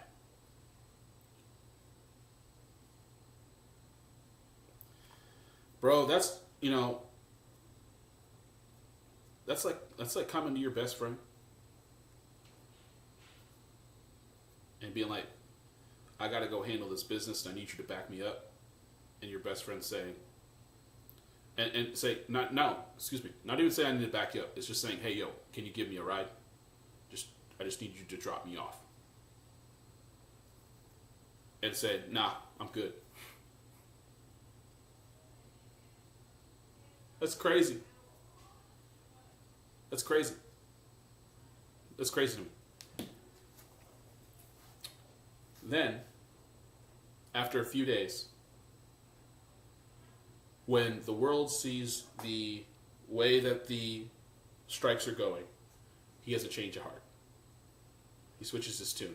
Not really because of anything America did, but because the sentiment in his own country, his polls plummeted. Then he changed his tune. Then he said, oh, we're going to be sending a ship. We're sending a ship. And then he tried to say, oh, well, we knew ahead of time, and I'd already ordered the ship to go out, but it didn't leave port. And by the time it was going to get there, it's going to be days. Basically, you have Keir Starmer going back and forth, back and forth, back and forth, getting torn up by the opposition because the man can't make a decision. And that right there is why you know he is a terrible leader. You see, we can forgive bad decisions. We cannot forgive indecision. Because the whole point of a leader is to make a decision and to stand on it. And if it's the wrong one, you admit that you're wrong, you learn from your mistake, and you move on. But this is what makes Trump a really good leader. It's because he, like all CEOs, really. A CEO is, if you're a successful CEO of any company, Fortune 500 company, it's because you have obtained a very high level skill set of being able to make very large, tough decisions quickly, and then majority of them be right over time. That's how you get really good.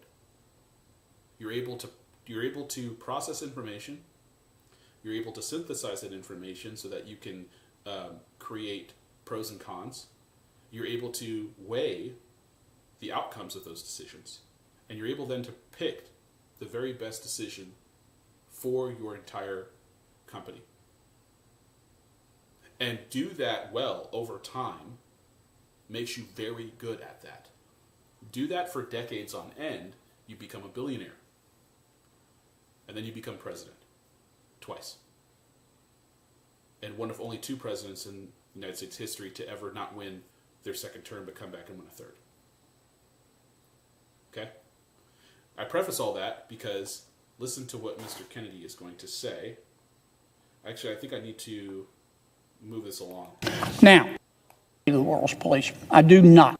So many missiles. Let me see here. Kingdom. King all the other countries in the Middle East was. I think a few more weeks from the Chinese. A little bit like Iran's missile production facilities and their drones by some of my Democratic friends that, well, the president's going to put boots on the ground. No, I will faint. Better believe it was. At Turkey. I just told you the Prime Minister of the United Kingdom knew. He had the same intelligence we had.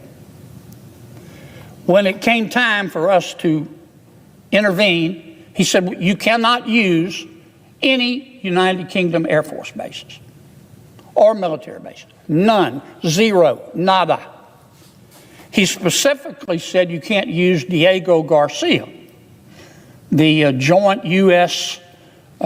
United Kingdom military base in the Indian Ocean that Keir Starmer is trying to give away to Mauritius. You've heard me talk about it on the Senate floor.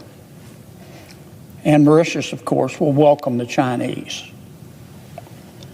Now, once the war started going the way of people who believe in freedom, Prime Minister Starmer changed his mind. Listen to this. Now he says you can use our bases. Thank you very much. It's a little late. We don't need you. He also is trying to give President Trump advice about how to conduct the war.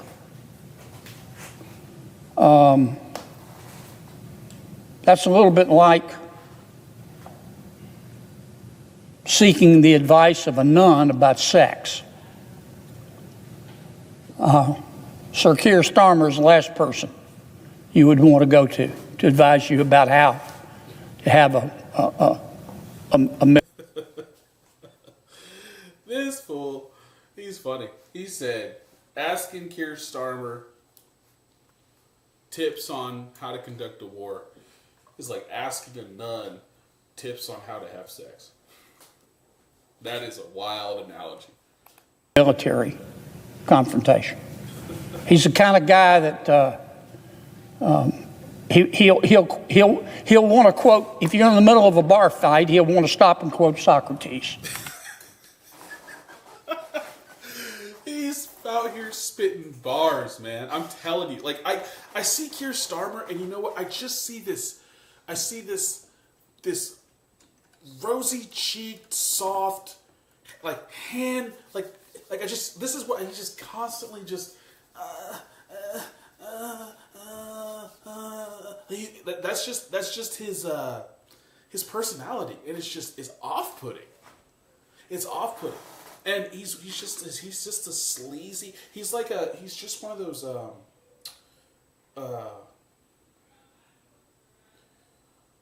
stereotypical sleazy lawyers, right? The ones you can't trust, like the used car salesman, snake oil, just typical, can't trust him. Says one thing, does another, backstabbing, lying politician. And he's just a sleaze. He's just a slimeball. I'm sorry. I would respect him if he was like, you know what? No, you can't use our bases. That's my final decision. And kick rocks. We're not going to support you at all. But see, what he does is he gets bullied by his party because he doesn't have control. He's not a boss. And then he gets bullied by Trump. And he gets ping-ponged. And it's because he just wants to stay in power. And when you only want to stay in power, or you only want money, you'll do anything to have those.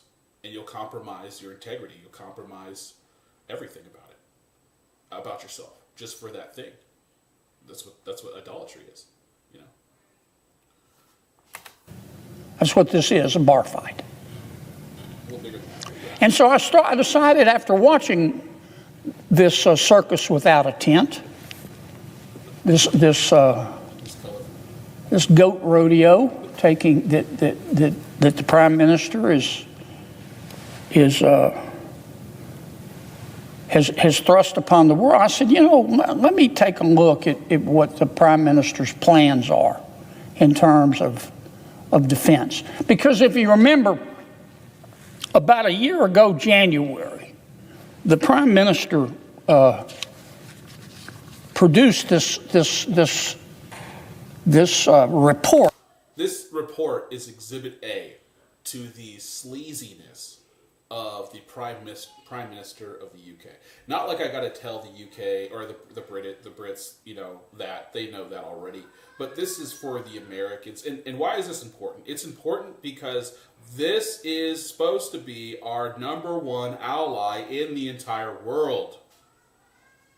Like I said earlier in this stream, yes, the Brits only have less than 400,000 or it's the number I'm getting is either 157,000 or 357,000. I forget which one, but that's how many service members they have. I think it's 157,000. I think it's less than 200,000 people that they have for military personnel. Okay, America has roughly over 2 million. It's like 2.2 million service members. Roughly about 2.8 if you count civilians working as contractors, right? The UK is roughly the size of the state of Oregon, okay? So, but they're our number one ally in the world. This is Exhibit A to Prime Minister's truthfulness.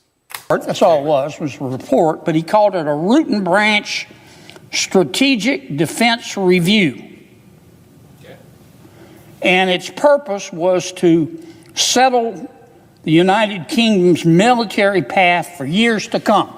It was ready not this past January before. He didn't produce it until this past summer.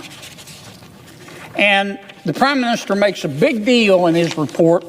He says, we've changed our ways. We've been born again.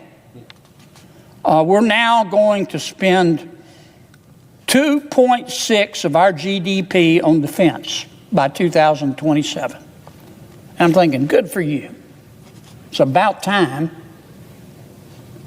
And he said this is going to be in line with all of our NATO allies, 2.6 of our GDP on defense by 2027. And he said, and by God, by 2035, we're going to be spending 3.5%. Yeah.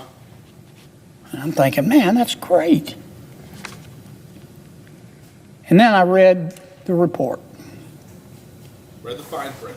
The cash is backloaded. He didn't bother to tell the people of the United Kingdom or NATO or the president. The cash is backloaded. He's not going to even start spending the money, the real money, until the 2030s. That's 4 years from now. He's going to make it somebody else's problem. I can assure you the Prime Minister will not be the Prime Minister in 2030 and beyond.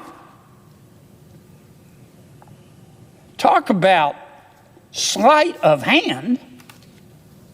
And if you run the numbers, there is a great deal of inflation in defense production. Yes. Because so many countries now are starting to actually spend more money on defense, not promising to do so by the Prime Minister of the United Kingdom. So you have to factor in inflation.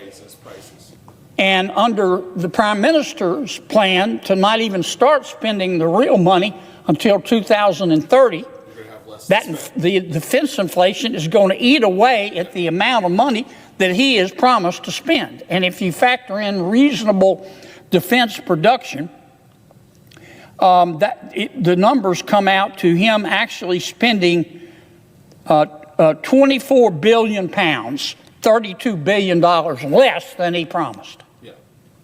You think he couldn't figure that out? And if you take an average, let's just say an average of 2% of inflation per year, and you times it, let's say by 10 years, it's 20%. So you have 20% less.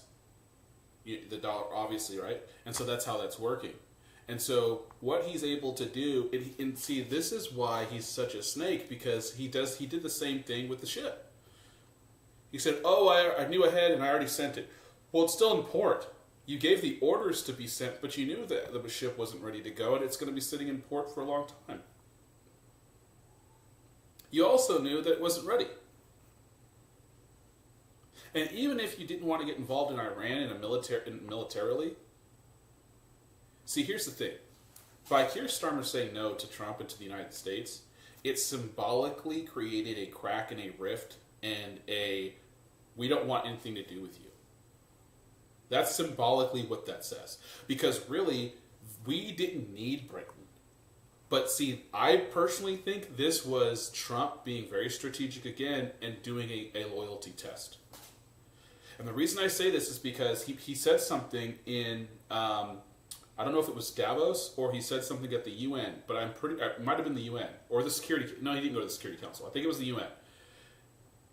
I think it was the UN because he was talking about how he was getting everyone to pay 5% and that America wasn't going to foot the bill anymore for everyone else's defense.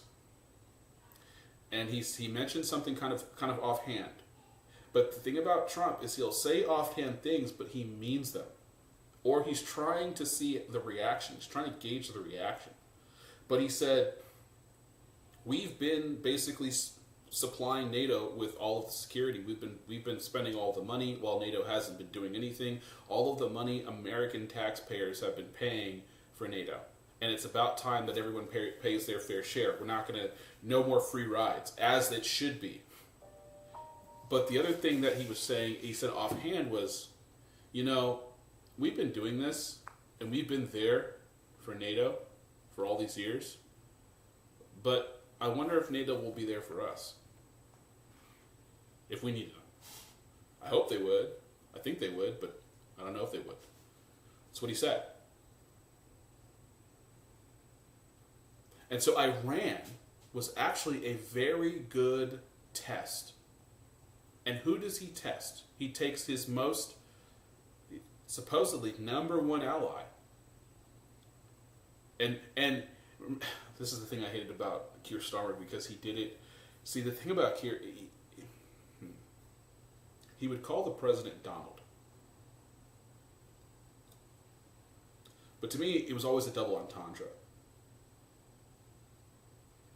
It was to show how close he was, that he was on a first name basis. He has treasured nation status, and he's the number one ally with America, so therefore he can call him Donald.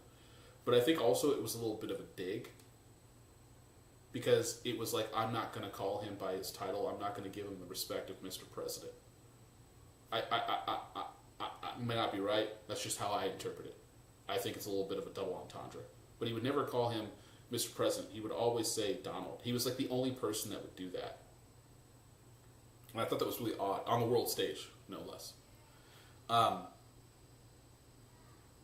But that's the thing about Keir, is he does that. And so the symbolism of not, like, Trump doing this or asking for this was a convenience ask. It wasn't a requirement. It was a convenience ask. Therefore, I look at it as more of a Trump using it as a loyalty test. And just like Hegseth says, we don't need anybody's help. We would like your help, because we're supposed to be allies and partners. But here's the truth about it, guys. Is someone your friend who says they're your friend? Or is a friend someone who is actually there for you?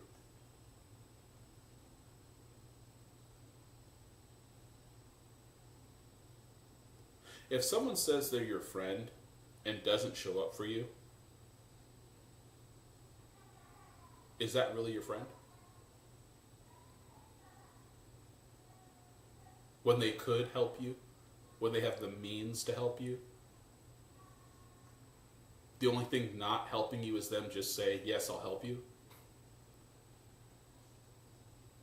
It's the only thing there is desire to help.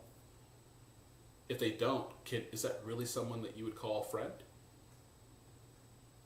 And if you did, would that be a reason for you to doubt at least how you think that they perceive you, or how they think, or how you think they actually care about you? I think in any other normal circumstance in your own personal life, you could think of someone that maybe you asked for help and they could help you and they didn't help you.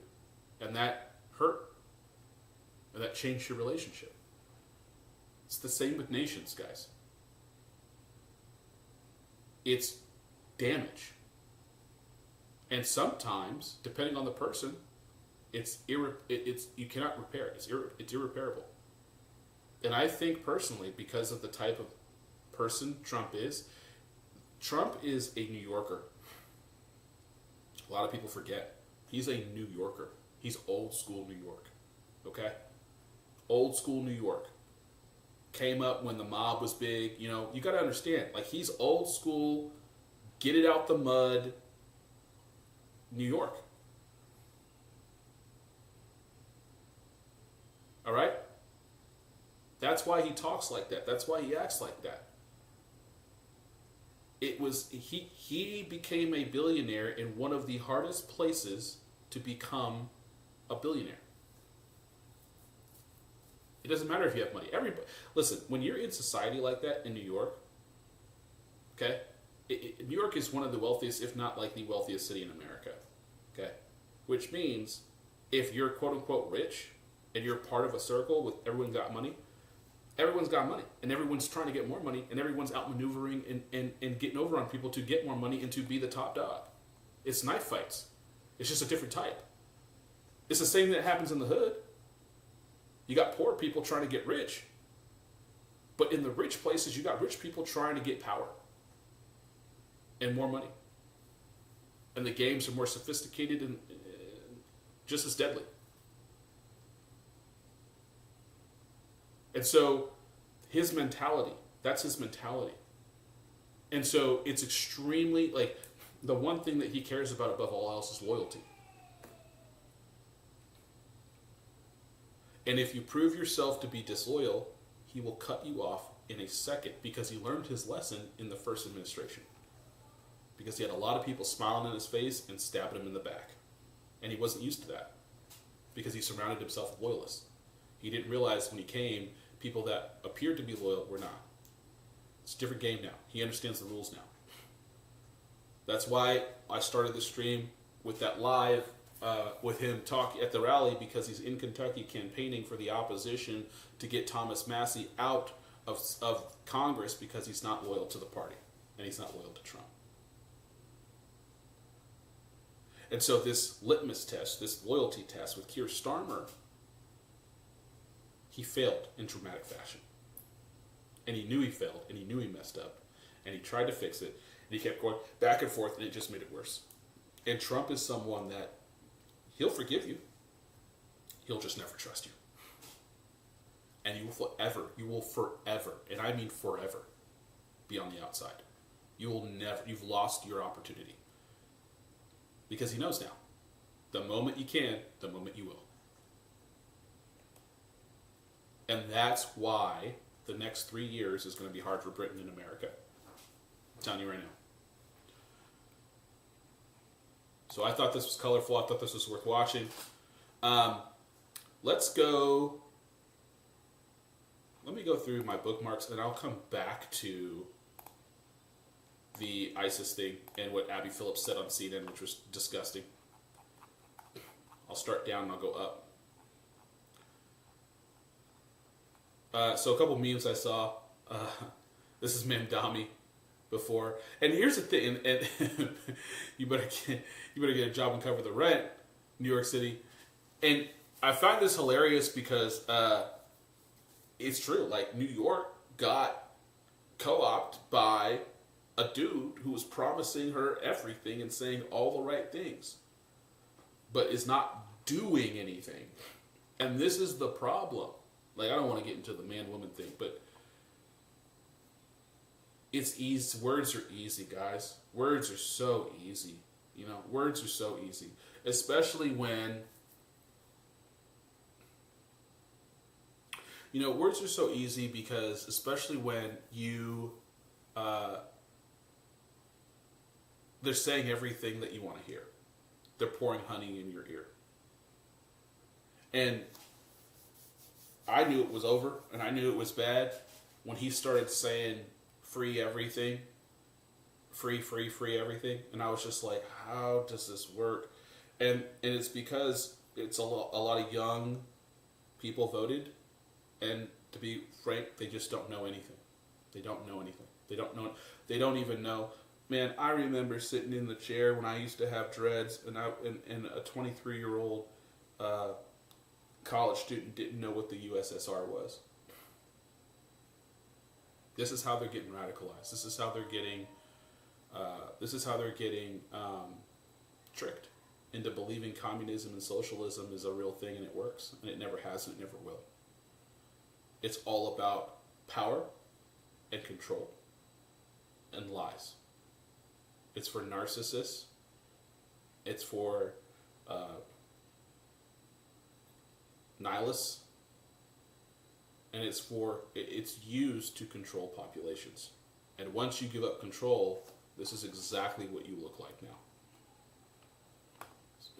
So I thought that this was absolutely hilarious. I saw this, Muslims and liberals. This is 100% true.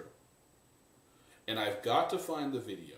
But there is a video of a Muslim march. I want to say maybe it was during the Palestine, the 12-Day War. And it was a group of liberals, white liberals, and they were marching. And there was Muslims there, and of course the Muslims were not mixing. And I think one of the Muslim guys, they kind of just walked past a guy and kind of shoulder checked him. And the guy says, "Whoa, what's up, man? Like, I'm on your side." And the guy had a mask on, and he says, "No, you're not." And that is the perfect example. It was like the perfect encapsulation of white liberals thinking that they're doing good, but they're actually just speeding up their destruction. And I think this is a perfect example. Muslims look at you people that are this, and they see everything that's wrong with humanity. Liberals look at Muslims and think, we can all coexist and get along, and we don't want you to be persecuted or whatever. These Muslims look at you and say, where's your hijab? Why do you have tattoos? You can't color your hair. You're sexually promiscuous, and that's against the rules.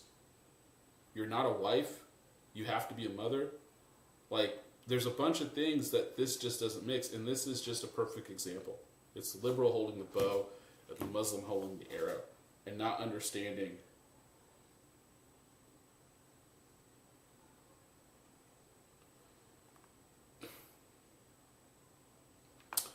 one of 7 Iranian soccer players granted refuge in Australia has changed her mind.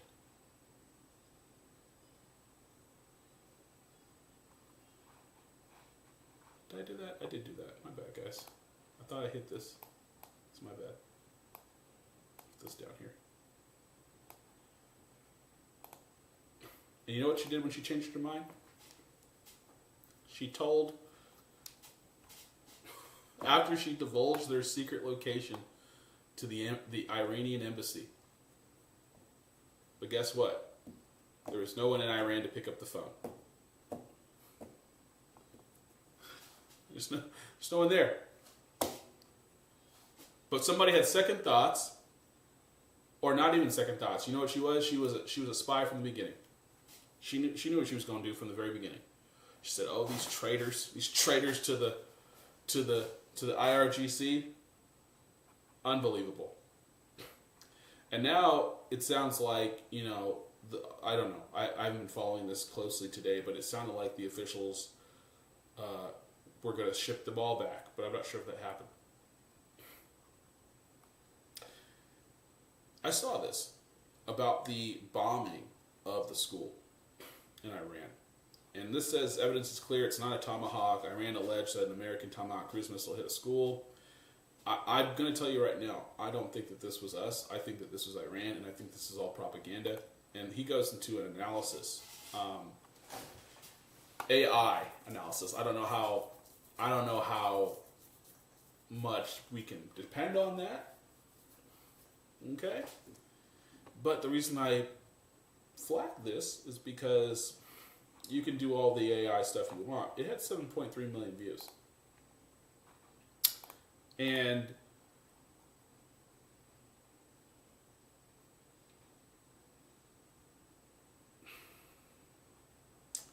yeah, it's Russian Iranian. To me, it's Russian Iranian propaganda. And to me, it looks like there is sufficient evidence. And I saw the original video where maybe he has it up here. Maybe he has the original video. No, he doesn't. He just has the thing down. What does it say? There was a video of one like going up and then coming down, and I don't know if that was the right one, but that's the one that I thought that was interesting. But I don't know. You guys can look into this more. I don't want to go deep down into this, but I personally think that it most likely was a faulty missile that was jammed, and when it was jammed, it fell down. My guy, Scott Jennings, when he's on the Abby Phillips show, it is something to watch, so I wanted to hear what he had to say. He says, people have no problem second-guessing the commander-in-chief on Iran. Of course not. What they don't stop to consider is what would have happened if he allowed a nation run by fanatics to obtain a nuclear weapon. President Trump's objective here is clear, and it is righteous. Well, I mean, what does he want them to do? He wants them to not have nuclear weapons. He wants them to not have a ballistic missile program. He wants them to not have an aggressive Navy, and he wants them to not be an exporter of terrorism around the world. Now, whatever happens to the next regime, I don't know, but I know this. We will not permit them to do any of those things. The nuclear piece, to me, is the most important. You cannot have a nuclear-armed Iran. They showed up at the negotiations with Witkoff and said, oh, well, we've got enough material to make 11 nuclear weapons. Well, I think having them described as ultimately being compliant or someone you can work with, I don't think that's the vector What you have to understand about these people is that they're fanatics. They would like to bring about the end of the world by causing a nuclear war that brings in, the religious piece of this for them. So they're not going to ever be compliant about that. They have this worldview. We have to take away their capacity to enact that worldview, which is to me why the nuclear piece is a vital issue. You cannot have them sitting out there with any material. For now. Yeah, those, I mean, I already mentioned this before. They're great points. It is true. Also, too, like, the one thing about Iraq is that, we made the mistake by waiting too long, right? We had intelligence, and we sat on it, right? And then there was an attack. And so I think that's another piece of this for Iran is we have the intelligence, and we're not going to make the same mistake and wait. My bad, guys. I don't care about her at all. I thought that this was weird. They're going to replace Winston Churchill with a hedgehog on their currency. Winston Churchill will soon disappear from the UK banknotes as the cigar-toting wartime leader makes way for creatures like hedgehogs and badgers. After a public consultation, the next generation of pound notes will feature native British wildlife, according to the Bank of England. And that's leftists, because leftists only care about animals, they don't care about people. They care more about animals than they care about people. And they could care less about white men in history. And I mean, what's more British than Winston Churchill? Answer, British wildlife. And that's why your country's going down the hole. Sorry, Pierce. This is interesting, I'm from Seattle, man. And Starbucks is leaving. Starbucks corporate's moving to Nashville. And Howard Schultz and his family, who are staples in Seattle, are leaving and coming to Florida.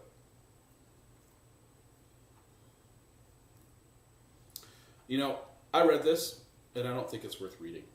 The reason I don't think it's worth reading is because it's just a goodbye love letter to Seattle.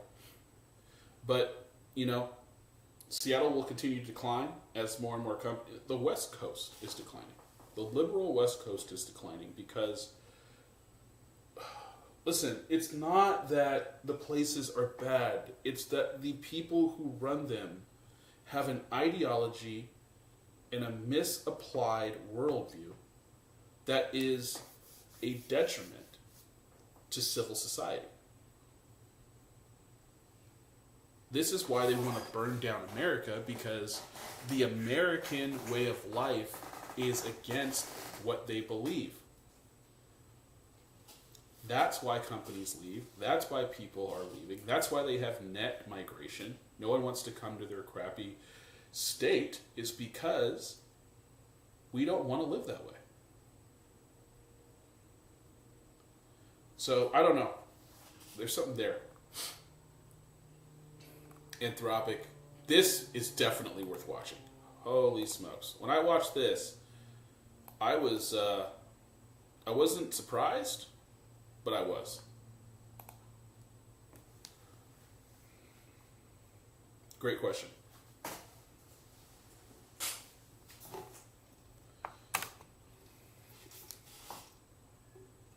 Yeah, you don't have a response because you don't even know you don't know anything. And I'll tell you right now, the reason why they're silent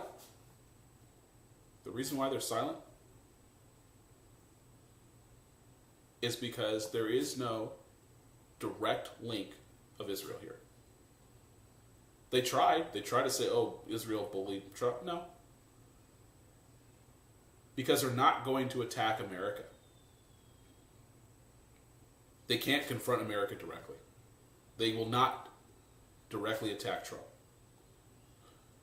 They'll grumble, but they're not going to, because, and we'll get there. But just understand, guys, the majority of Americans support this war. It's just a fact. Sure, but let me just give you some stats. More people died in Iran because of the Islamic Republic that kills and oppresses its own people. So this basically ticks all the left-wing narrative boxes. You have a group of oppressed people that are rising up against the tyrant, getting killed by that tyrant, shot in the head for protesting, which is their democratic right. You don't have a single campus shutdown. You don't have a single protest. You have protests by Iranians, but not by foreigners. Yet you had protests non-stop for the last 2 years. For the Palestinians, New York, all Harvard, Penn, who were the other two head presidents of those schools, who had a whole bunch of anti-Jew, pro-Palestinians attacking Jewish students. And remember, I think Stefanik, what was her name, asked every single one of those presidents of those Ivy League schools, does your policy support or does you like protect Jews or something like that? I can't remember what she said. I'm gonna have to pull it up. And they wouldn't answer. And like 3 or 4 of them three out of the 4 got fired. And the other one, I don't know how she survived or if she survived, but I know 3 of them got fired. But yeah, remember that? All the protests for the 12-day war against Israel. Free Palestine. But weird. The same thing is going on with Iran, but in a way different way, in a more real way. Because you have a regime who is murdering thousands of their own people for protesting.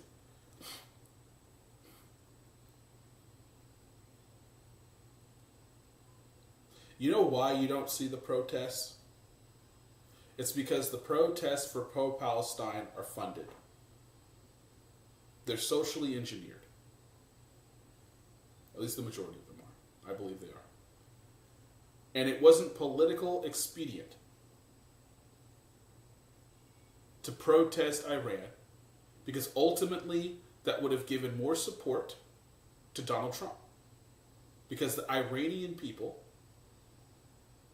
overwhelmingly support this administration. And if you added more protests against the IRGC, you would be inadvertently giving support to Donald Trump. And because the left hates this administration and America, they weren't going to do that. There is no clear line to Israel like there is with Palestine. About Palestine, which I think they started the war by attacking Israel on 7th of October.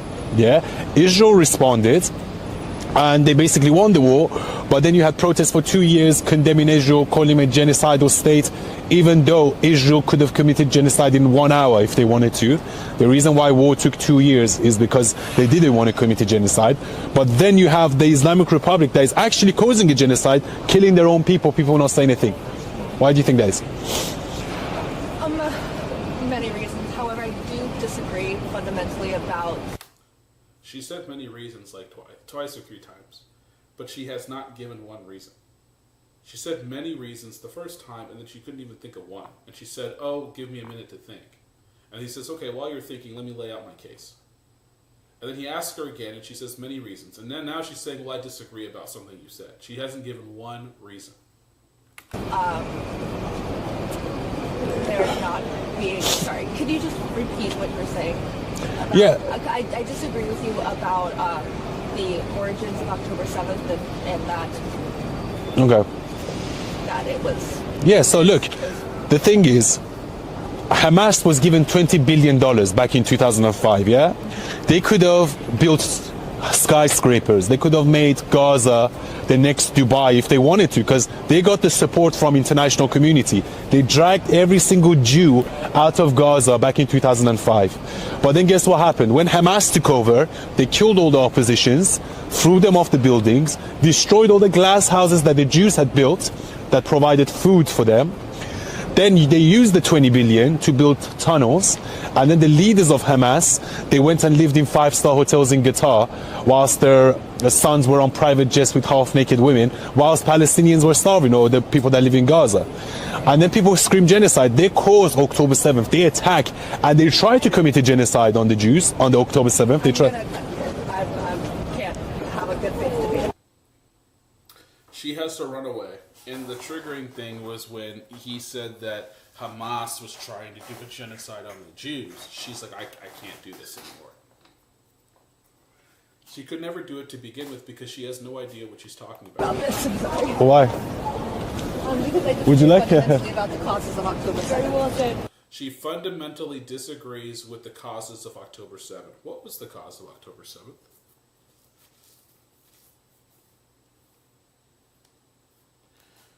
Was it not the invasion and parachuting of Hamas people into freaking Israel and slaughtering them at a music festival? In other places? Killing babies. It was the largest terror and mass killing of Jews since the Holocaust. And that's a fact. And it was caused by a terror regime funded by Iran. So Israel did have skin in the game. That's for sure. But I'm not even going to highlight. I don't even care about like the arguments here. The reason why I wanted to show this video is because there's a fundamental breakdown in this country, and it looks like abroad, where there's just one side willing to have a conversation and the other side not. And the other side can't because they get so emotionally invested that they can't think objectively and they don't have anything to say. And they have no sound argument, no reason other than how they feel. And then they don't even know why they feel what they feel because they've been co-opted. They've given in to this propaganda where they're just regurgitating talking points. That woman could not give him one reason why she believed what she believed, which tells us everything about her and about her worldview. And see, these people here would rather kill the opposition than to be confronted with the truth. That's what happened to Christ. Unbelievable. I thought this was funny. I thought this was really funny. The word liberal as an acronym, lacking in basic education, reasoning, and logic. And that is her. To a freaking T. And that's why I thought that was hilarious right after I saw that. Breaking, Michigan Representative Karen Whitsett, Democrat, announces she won't seek re-election, saying the Democratic Party does not align with Christian values. Where has she been for the last 20 years? In the end, I have to answer to God. It's impossible to be a faithful follower of Jesus Christ while remaining a member of the Democratic Party as it exists today. I've compromised my relationship with Jesus for far too long. I have some things. Well, I don't know. I don't know if I really want to speak on this. But what I'll say is this: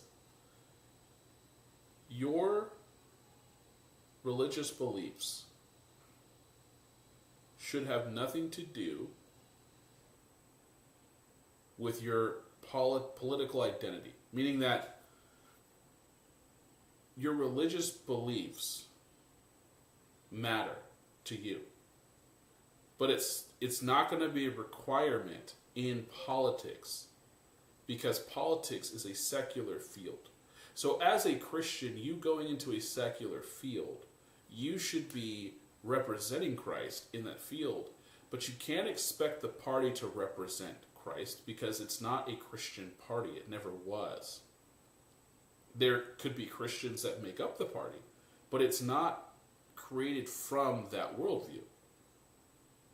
So I think that this is a weird thing to say or do as a representative of the people, right? Now, in my opinion, if you don't vote for things that are against your conscience, like if you vote things that are for your beliefs or for your conscience as a Democrat, then you're doing the right thing. If you vote against things that don't support your worldview or your belief, then that's a good thing. But to say you can't do the work because they're not a Christian, they don't follow like that, and I just think that is a very naive and weird way to perceive the world. Like, the world is evil, period. Right? And as a Christian, we're behind enemy lines, and we're sojourners in the world, and this is technically not our quote unquote country. Like, we're waiting for heaven, but while we're here, we're to do good.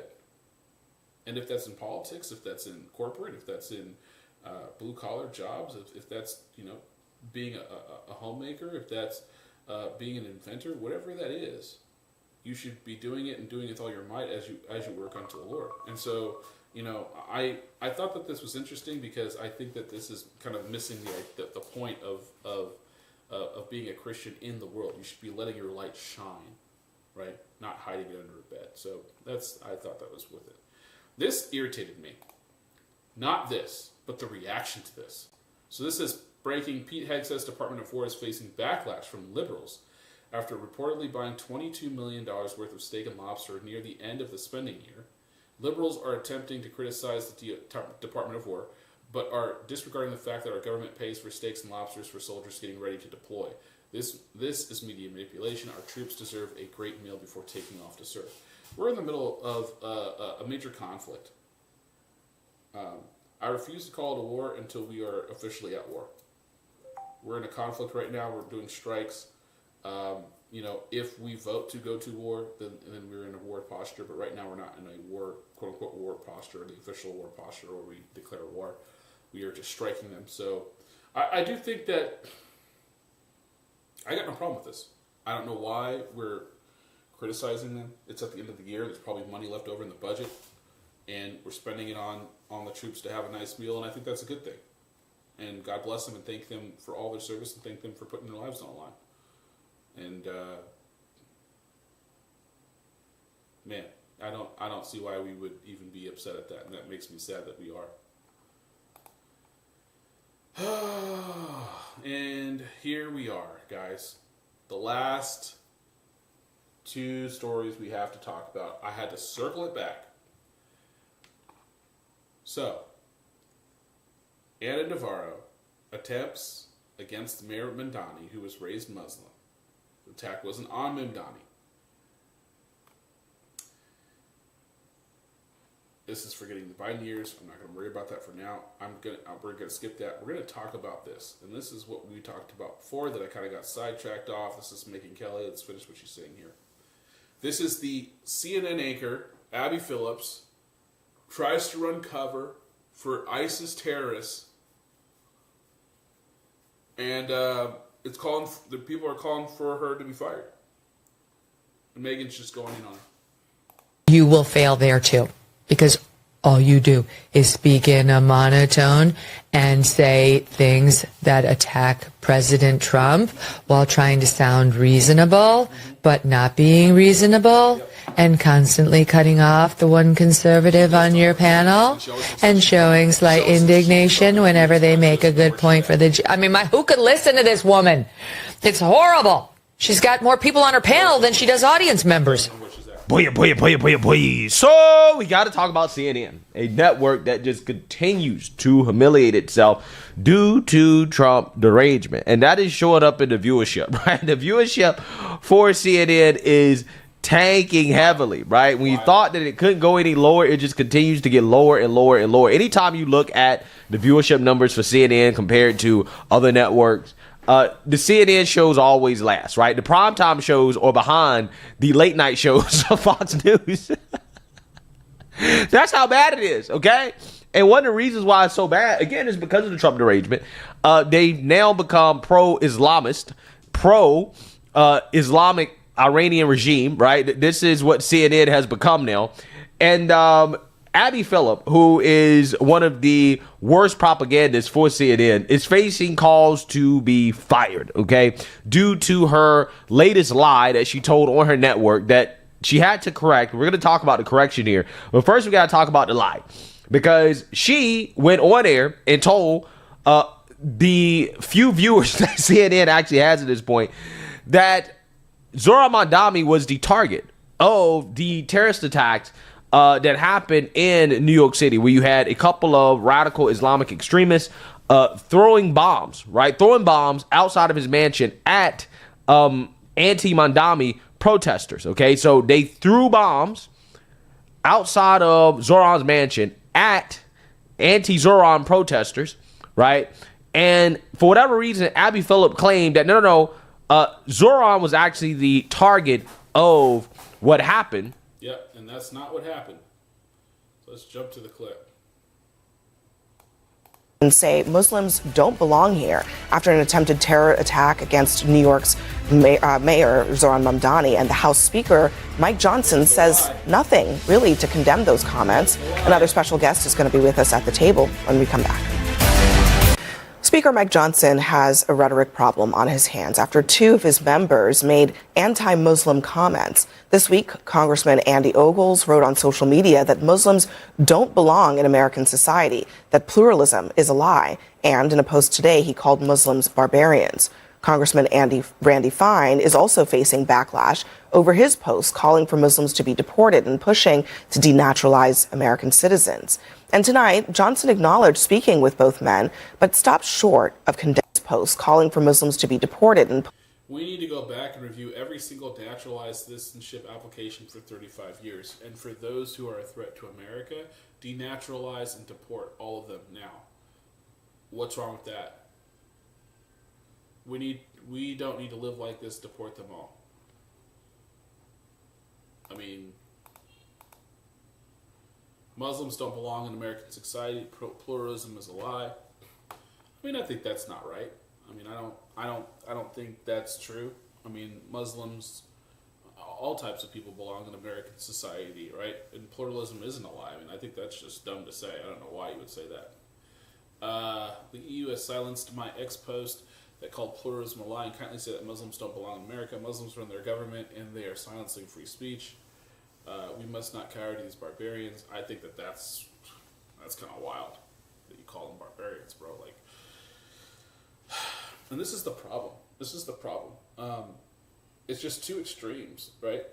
On one side, you got the libs saying, who cares that I'm in? You got the other side saying they're barbarians and pluralism is a lie. And of course, you're going to put the extremes on the news because that's going to give you views and clicks. But, it's no matter what you say, the majority of America is right in the middle, right? And really, Americans are very gracious people. We are a loving people. We are a people that goes along to gets along, right?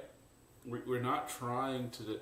We care so much about freedom and we care so much about liberty. It's in our DNA that we want everyone to enjoy that, but we want everyone to respect each other's freedom and liberty. And unfortunately, like I was saying before, the Islamist, right, the fundamentalist, it's antithetical. And what I think, and I'm not going to speak for Representative Andy Ogles, but what I think he means by pluralism is not pluralism as in ethnicity or, we can't live together in harmony. I think what he's saying is like, you can't have multiple cultures, right? You have to have a dominant culture. That dominant culture must be the driving force. If that culture is co-opted, then the entire country changes. Period. Right? So there's some things there that I don't... And in a post today... I don't particularly like him saying that. That's a little bit weird coming from a representative. Backlash over his post calling for Muslims to be deported and pushing to denaturalize American citizens. And tonight, John... Wait, what did that say? Watch suspect seen lighting homemade smoke bomb after Molotov cocktail thrown in anti-Muslim protest as suspect shouts Allahu Akbar. No, it wasn't a smoke bomb. It was a nail bomb that didn't detonate. American citizens. And tonight, Johnson acknowledged speaking with both men, but stopped short of condemning their language. There's a lot of energy in the country and a lot of popular sentiment that the demand to impose Sharia law in America is a serious problem. That's what animates this, and that's the the language that people use. It's different language than I would use, but I think that that's a serious issue. Founder and executive director of the National Security Institute, Jamil Jaffer, joins us in our fifth seat. And Jamil, do you think that this is really all about the fear that there's really going to be Sharia law installed here in the United States? Well, that's not what Randy Fine or Andy Ogle said. What Andy Ogle said was Muslims don't belong in America, that they have no place here, that they should all go home. Even the ones born here apparently should go God knows where, but somewhere apparently. And Randy Fine said if it's a choice between dogs and Muslims, I'll take dogs. Now, I have 3 dogs. I love my dogs, right? But we're a Muslim household, and we're fine with dogs. It's all good. I have to choose between dogs or Randy Fine. I will say my wife might choose the dogs over me. So, there are some Muslims who might lose out to dogs. And Speaker Johnson coddling this bigotry, I think, is the other part of the story, to be honest. A few things. First of all, my grandpa moved from Syria in the early 80s, and my dad's whole side of the family, they are Muslim. So anti-Muslim bigotry has been around for decades and decades. I will say, my grandpa who moved here, the Muslim community he lives in Indiana, is full of doctors, heart surgeons, people who have helped their community. I also find it very ironic that Republicans are so welcoming to any form of bigotry. They're so welcoming to... This is the thing that really irritates me, guys, okay? My family are Muslims, and where I grew up, the Muslim community was filled with doctors and lawyers and successful people. Therefore, what? What does that have to do with the ISIS, Allahu Akbar yelling terrorists who tried to blow up people, including NYPD's finest? And why is it your religion is the religion that does this? From 9/11 to now.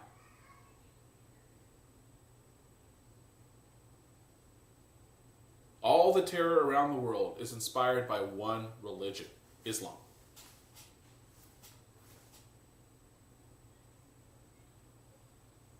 What does that have to do with what happened in New York? Are all Muslims doctors and lawyers and successful people? Are all Muslims dog-loving, go along to get along? Or is that the whitewashed liberal version of Islam? Or the watered-down version, because that's what it sounds like to me. Fundamentalist Islam wants Sharia law.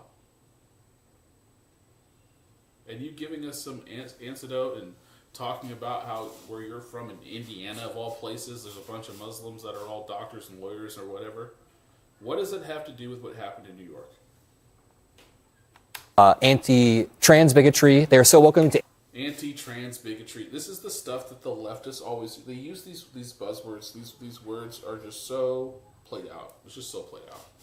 Anti-Muslim bigotry, you're making a face, but these are bigoted comments they made. But the moment that bigotry is targeted towards them, they freak the hell out. You have to stop any bigotry before it enters your movement. I just find it funny when Randy Fine will be super Islamophobic, but then he'll be on the floor whenever something is directed at Jewish people, which by the way... Islamophobic? What does that even mean?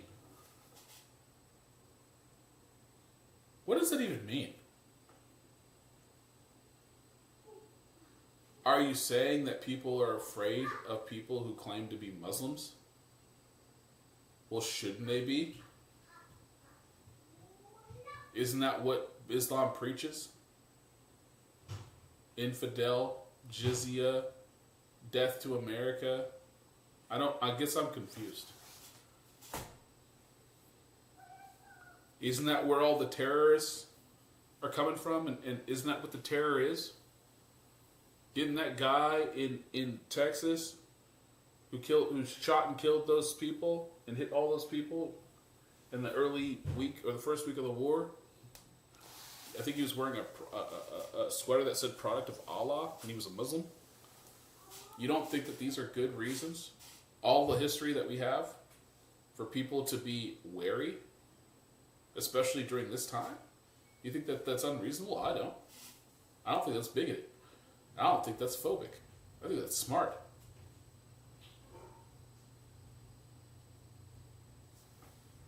The way, you should never be bigoted towards anybody. Stop the bigotry before it enters your movement. But how do you only micro focus on for certain forms of bigotry? I just don't. What I find ironic is, so supposedly some of these comments are as a result of the attempt against Mayor Mamdani in New York, who was raised Muslim, was he not? Himself. So they're being anti-Muslim and they're finally defending Mamdani over something. To be clear, the attack wasn't on Mayor Mamdani. It was on people protesting. It was attacking protesters, people protesting Mamdani. Right by his house. To frame it as an anti-Muslim attack would actually completely reverse what happened. Someone who shouted Allah Akbar threw a bomb that didn't go off at the protesters. Republicans are finally doing something in defense of a Muslim, in this case, Mamdani. As a Republican, but let me just finish. I can't speak for Mike Johnson, but I would say we've had 2 terrorist attacks here in the last 10 days. What does that have to do with Muslims? So can we condemn those? Why? What exactly? Lydia's saying exactly. Like, what do you mean and, Abby?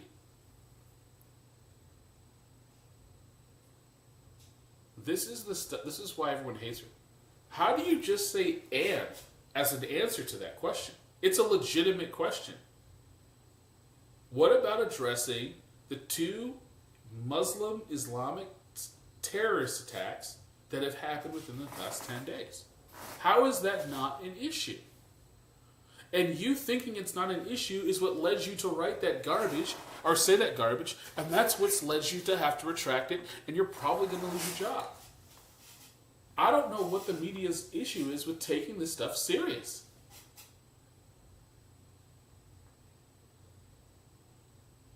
Why does it take, like, this could have been a catastrophic thing that happened. I mean, people could have died, people could have ended up maimed for life. It was bad. And it could have got a lot worse. And your response is, so what? What a disgrace. Of course. What does that have to do with Muslims? What does that have to do with Muslims?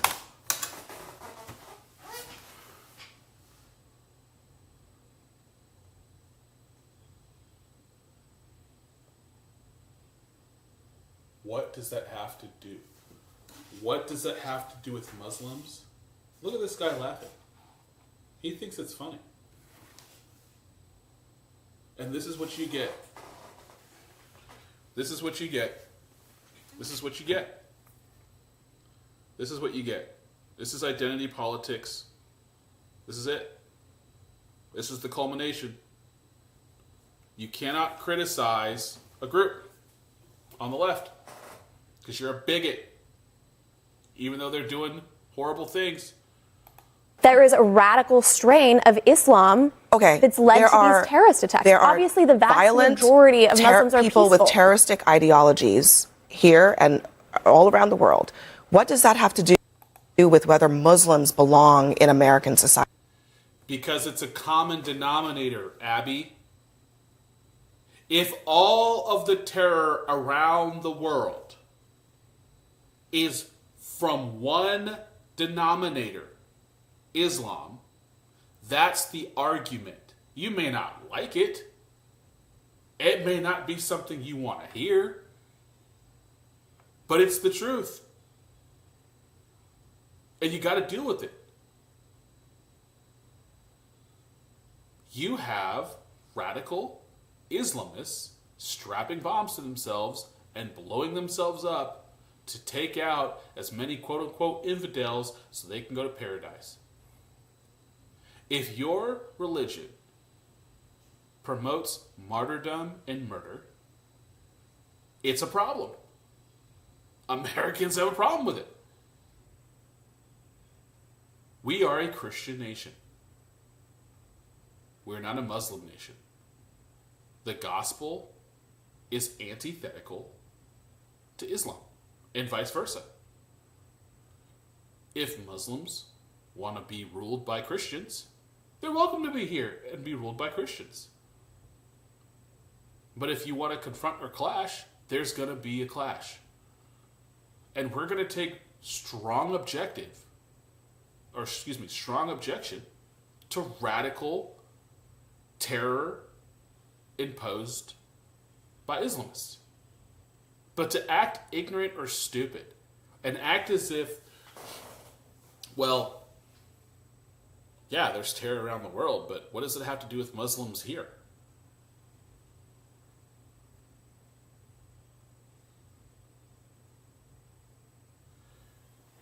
What it has to do with Muslims here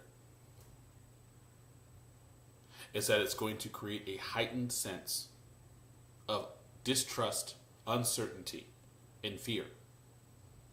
Because we've had 20 million undocumented people who have poured into this country, and there is a serious threat. There's a woman from the CIA operative that has already talked about this on the Sean Ryan show. It's definitely a critical intelligence issue that we have probably known terrorists in this country that are undocumented. We don't know what they are. We don't know where they're going to do, and there's probably sleeper cells. And guess what? Religion it's from. Mm-hmm. As a group. Yeah, and look. And I'm annoyed because Lydia, is as smart as I thought she was, she could not answer this question. Let's be clear. I'd like her to hear the answer. I'm talking about what Mike Johnson was saying. That's what I'm talking about. I'm talking. And look how smug she is. Are you gonna say all Muslims are terrorists? Because this is how lowbrow and how low intelligence and how non-critical thinking people work. Are you going to say on national TV that all Muslims are terrorists?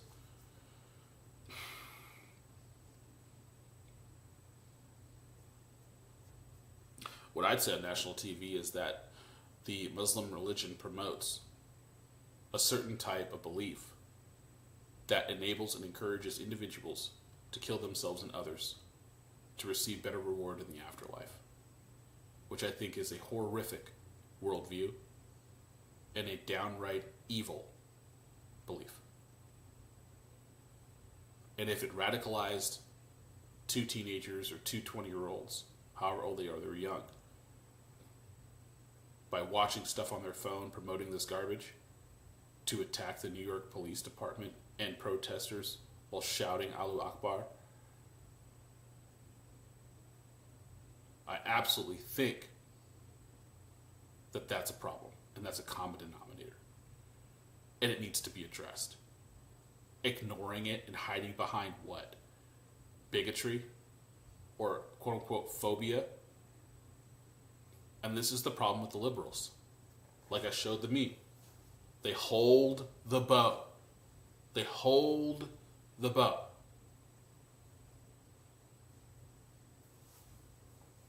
And they're completely shocked when the arrow hits them.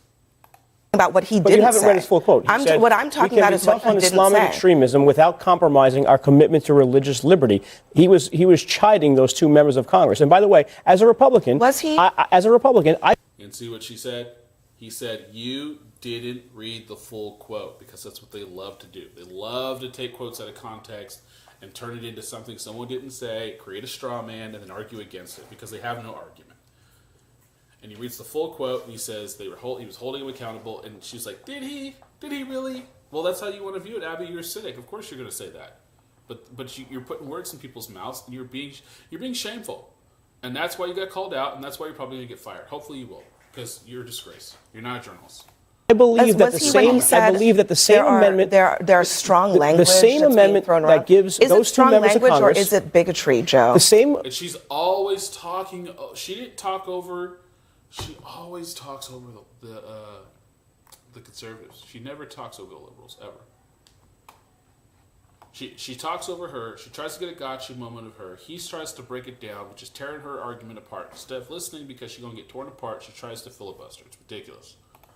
Amendment that gives those 2 members of Congress the right to say things that are offensive, that I find actually offensive as well, is the same amendment that permits Muslim people to be here proudly and practice their faith. Nobody said that Mike Johnson should throw them in jail. I think the question was, is he going to clearly say that they crossed a line. And he characterized it as he basically characterized it as strong language. I think it's not strong I think he said the language. language they use is very wrong. Okay, what you just said, he didn't say. I read what he said. Wow. Wow. Wow. Wow. What a segment. That's wild. Yeah, I got a whole lot to say about that. But first, let's actually talk about the reactions, okay? Yeah. You guys can go on Twitter and watch that. I'm not going to do that right now. But that's what we're talking about here.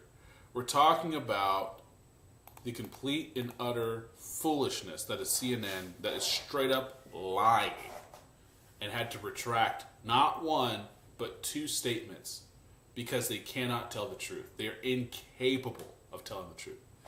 But I want to go out on a high note. I want to go out on some positive note. So we're going to go to my boy Steve Turley, and we are going to take a look at the polls. Donald Trump's approval numbers are surging in the middle of a war. His base, as it turns out, is more unified than it's ever been. And as of yesterday, Republicans are flipping seats that haven't been read in 4 decades. And now the SAVE Act, the single most important election integrity bill in American history, just got a breakthrough that nobody saw coming. On top of all that, Trump is in Kentucky today, personally, to take out one of the last Republican traitors standing. We got the poll numbers, the election results, the SAVE Act showdown, and a political battlefield that's shifting real fast. Hey gang, it's me, Dr. Steve, your Patriot Professor, enjoying yet another glorious day in the Trumpian golden age that you made possible back in November of 2024. So if you want a front row seat on how you continue to change the world in ways you never even imagined, make sure to smack that bell and subscribe button. Let's start with the latest polling for President Trump as we enter day 12 of Operation Epic Fury. Trump's poll numbers continue to climb. Rasmussen has Trump at 48%. That's a high in their 5-day rolling average. This fits with Rasmussen's polling of support for the war. They found likely voters supporting the war 52 to 42. That's a 10-point margin. Very strong, very solid, especially given the fact that Trump didn't even bother to sell the war, if you think about it, to the American people, right? He just went ahead and did it, right? No special speech and no address to the nation. He just started bombing and then basically said the results will sell itself. I mean, the results of this extraordinary military operation will sell themselves. And the polls show they are already doing that. In terms of the claim that the Iran war is fracturing the base, take a look at the latest from YouGov. 91% of self-identified MAGA voters approve of Epic Fury. 91%. That's pretty close to unanimous. Well, speaking of Fox News polling, which tends to lean left, look at this. I mean, Trump has a 98% approval rating among self-identified MAGA loyalists. Again, that's about as unanimous as polling could possibly get. Even NBC had spent months telling us that Kamala was going to win in a landslide. Even they have Trump at a pretty solid 44% approval. And we saw that approval spill over in some of the special elections yesterday. And because they're so left, you have to, like, what I like to do, rule of thumb, is go 6 to 10 points up. So what I would do is I would probably give 6 points to the approve and 6 points minus the disapprove. So this really is like a 45 or a 50 to a 48. It'd be a 50% approve, 48 disapprove. That's really what it is. Because if you watch the polls, especially during the 2024 election, they had every single poll. Kamala was up, I think, 3 points the entire time. And she was down 3. It was a 6-point swing on average. And that was across the board. You had some wild ones that were like 11 points off. Some ones that were off by 1 or 2, but pretty much the majority of it was 6 points. So when I look at leftist polls, especially when it comes to Trump, they're so inaccurate. They're so inaccurate because they just can't help themselves but lie. They can't help themselves. They can't face the reality that people like Trump. That they just can't. So they have to lie. So really, this isn't. I would give him a 50 over 48.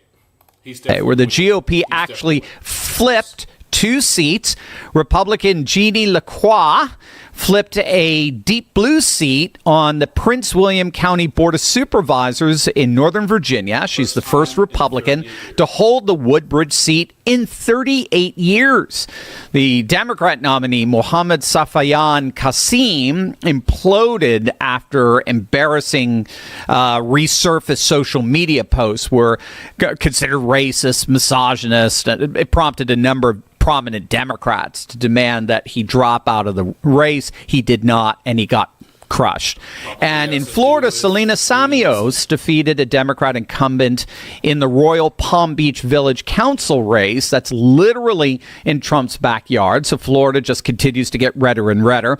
President Trump actually took a bit of a victory lap from yesterday's special elections and primaries, noting that he went 5-0 in terms of his endorsements yesterday, including Georgia's 14th congressional district. That's Marjorie Taylor Greene's old seat. The MAGA turncoat, of course, resigned. She picked up her ball and pouted home so she could whine and complain to the ladies at The View.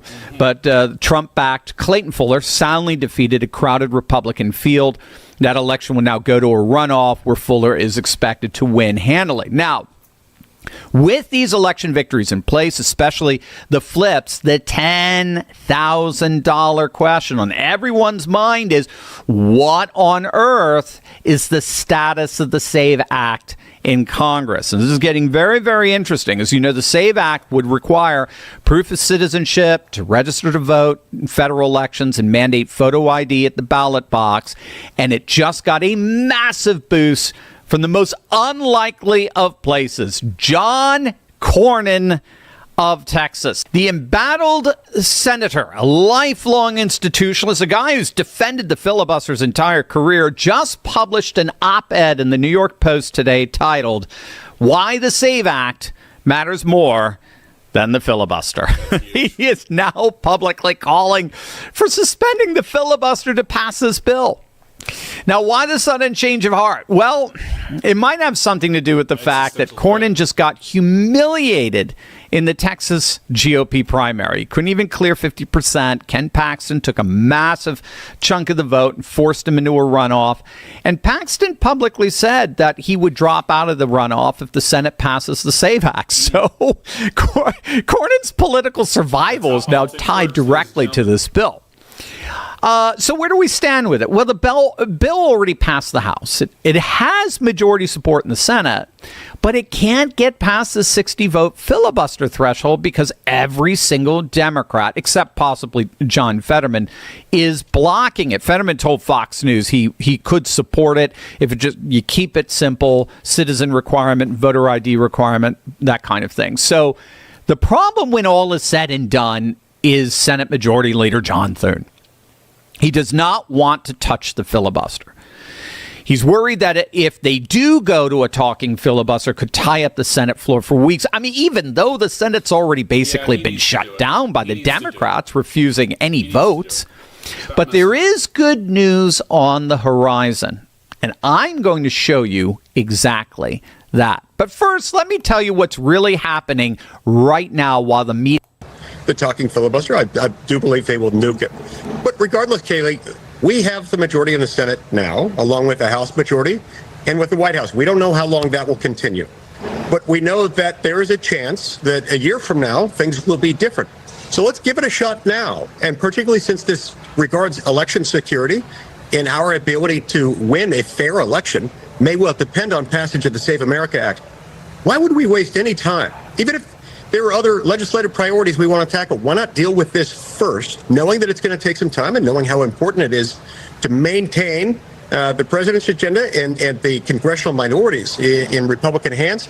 The congressional majorities need to not turn into minorities. And that's exactly why we've got to do this and pass the Save America Act. That is the great senator from Utah, Mike Lee. He's been the tip of the spear on this. He co-authored the original legislation. He's been rallying conservatives online to hammer the Senate into action. He clearly believes it can pass, as does Louisiana Senator John Kennedy. He's exploring whether they might be able to slip it in through budget reconciliation, which only requires a simple majority.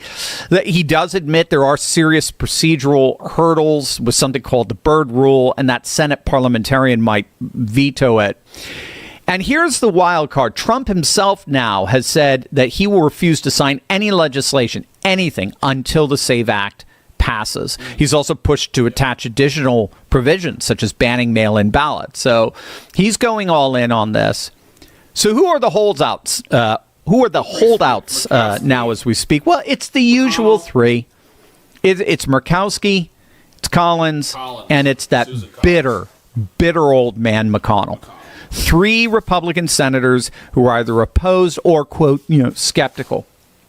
But even without them, if Thune relents of the filibuster, we still have the votes. So that's why, in many ways, all eyes are Thune. All eyes are on Thune. He's going to have to show some parliamentary skill to get this done. So there you have it, guys. That's where we're standing right now. They're going to have to get rid of the filibuster, right, to make it happen. They're going to have to, we're going to have to keep an eye on Iran. I predicted when this first started, this conflict was going to last 2 weeks. I believed that we were going to be done, like they were going to surrender by this weekend. So come Monday next week, if they haven't surrendered, then my prediction is over and it's going to go longer. I don't think it can last 4 weeks because honestly, I don't think they're going to have enough targets to last. And they definitely don't have enough firepower to last. So I really thought through the sheer speed at which they knocked everything out that they're most likely not going to make. My bad, guys. They weren't going to make it. They were going to last. And I mean, I'm really surprised that they've lasted this long. But right now they're dismantling systematically their industrial complex, so they cannot build anything. So, I think that there's a lot of stuff going on right now. It'll be interesting to see how CNN responds with Abby. It'll be interesting to see where we're going to be at in a few days with Iran and UK. I don't know what they're going to do over there, but it's crazy. But guys, thanks for watching. I really appreciate it. Thanks for the interaction. I always need that too. You guys can catch me on Friday. I stream Monday, Wednesday, and Friday, 5:30 to 8:30 Eastern Standard Time. Seems to be kind of the slots that I'm working on doing it 5 days a week, but hopefully I'll get there. I got to have some kind of break, and we'll just start building that up. But I appreciate you guys. Follow me, True to Logic, on YouTube, on Twitter, and on Twitch, and I will see you guys Friday at 5:30. Take care.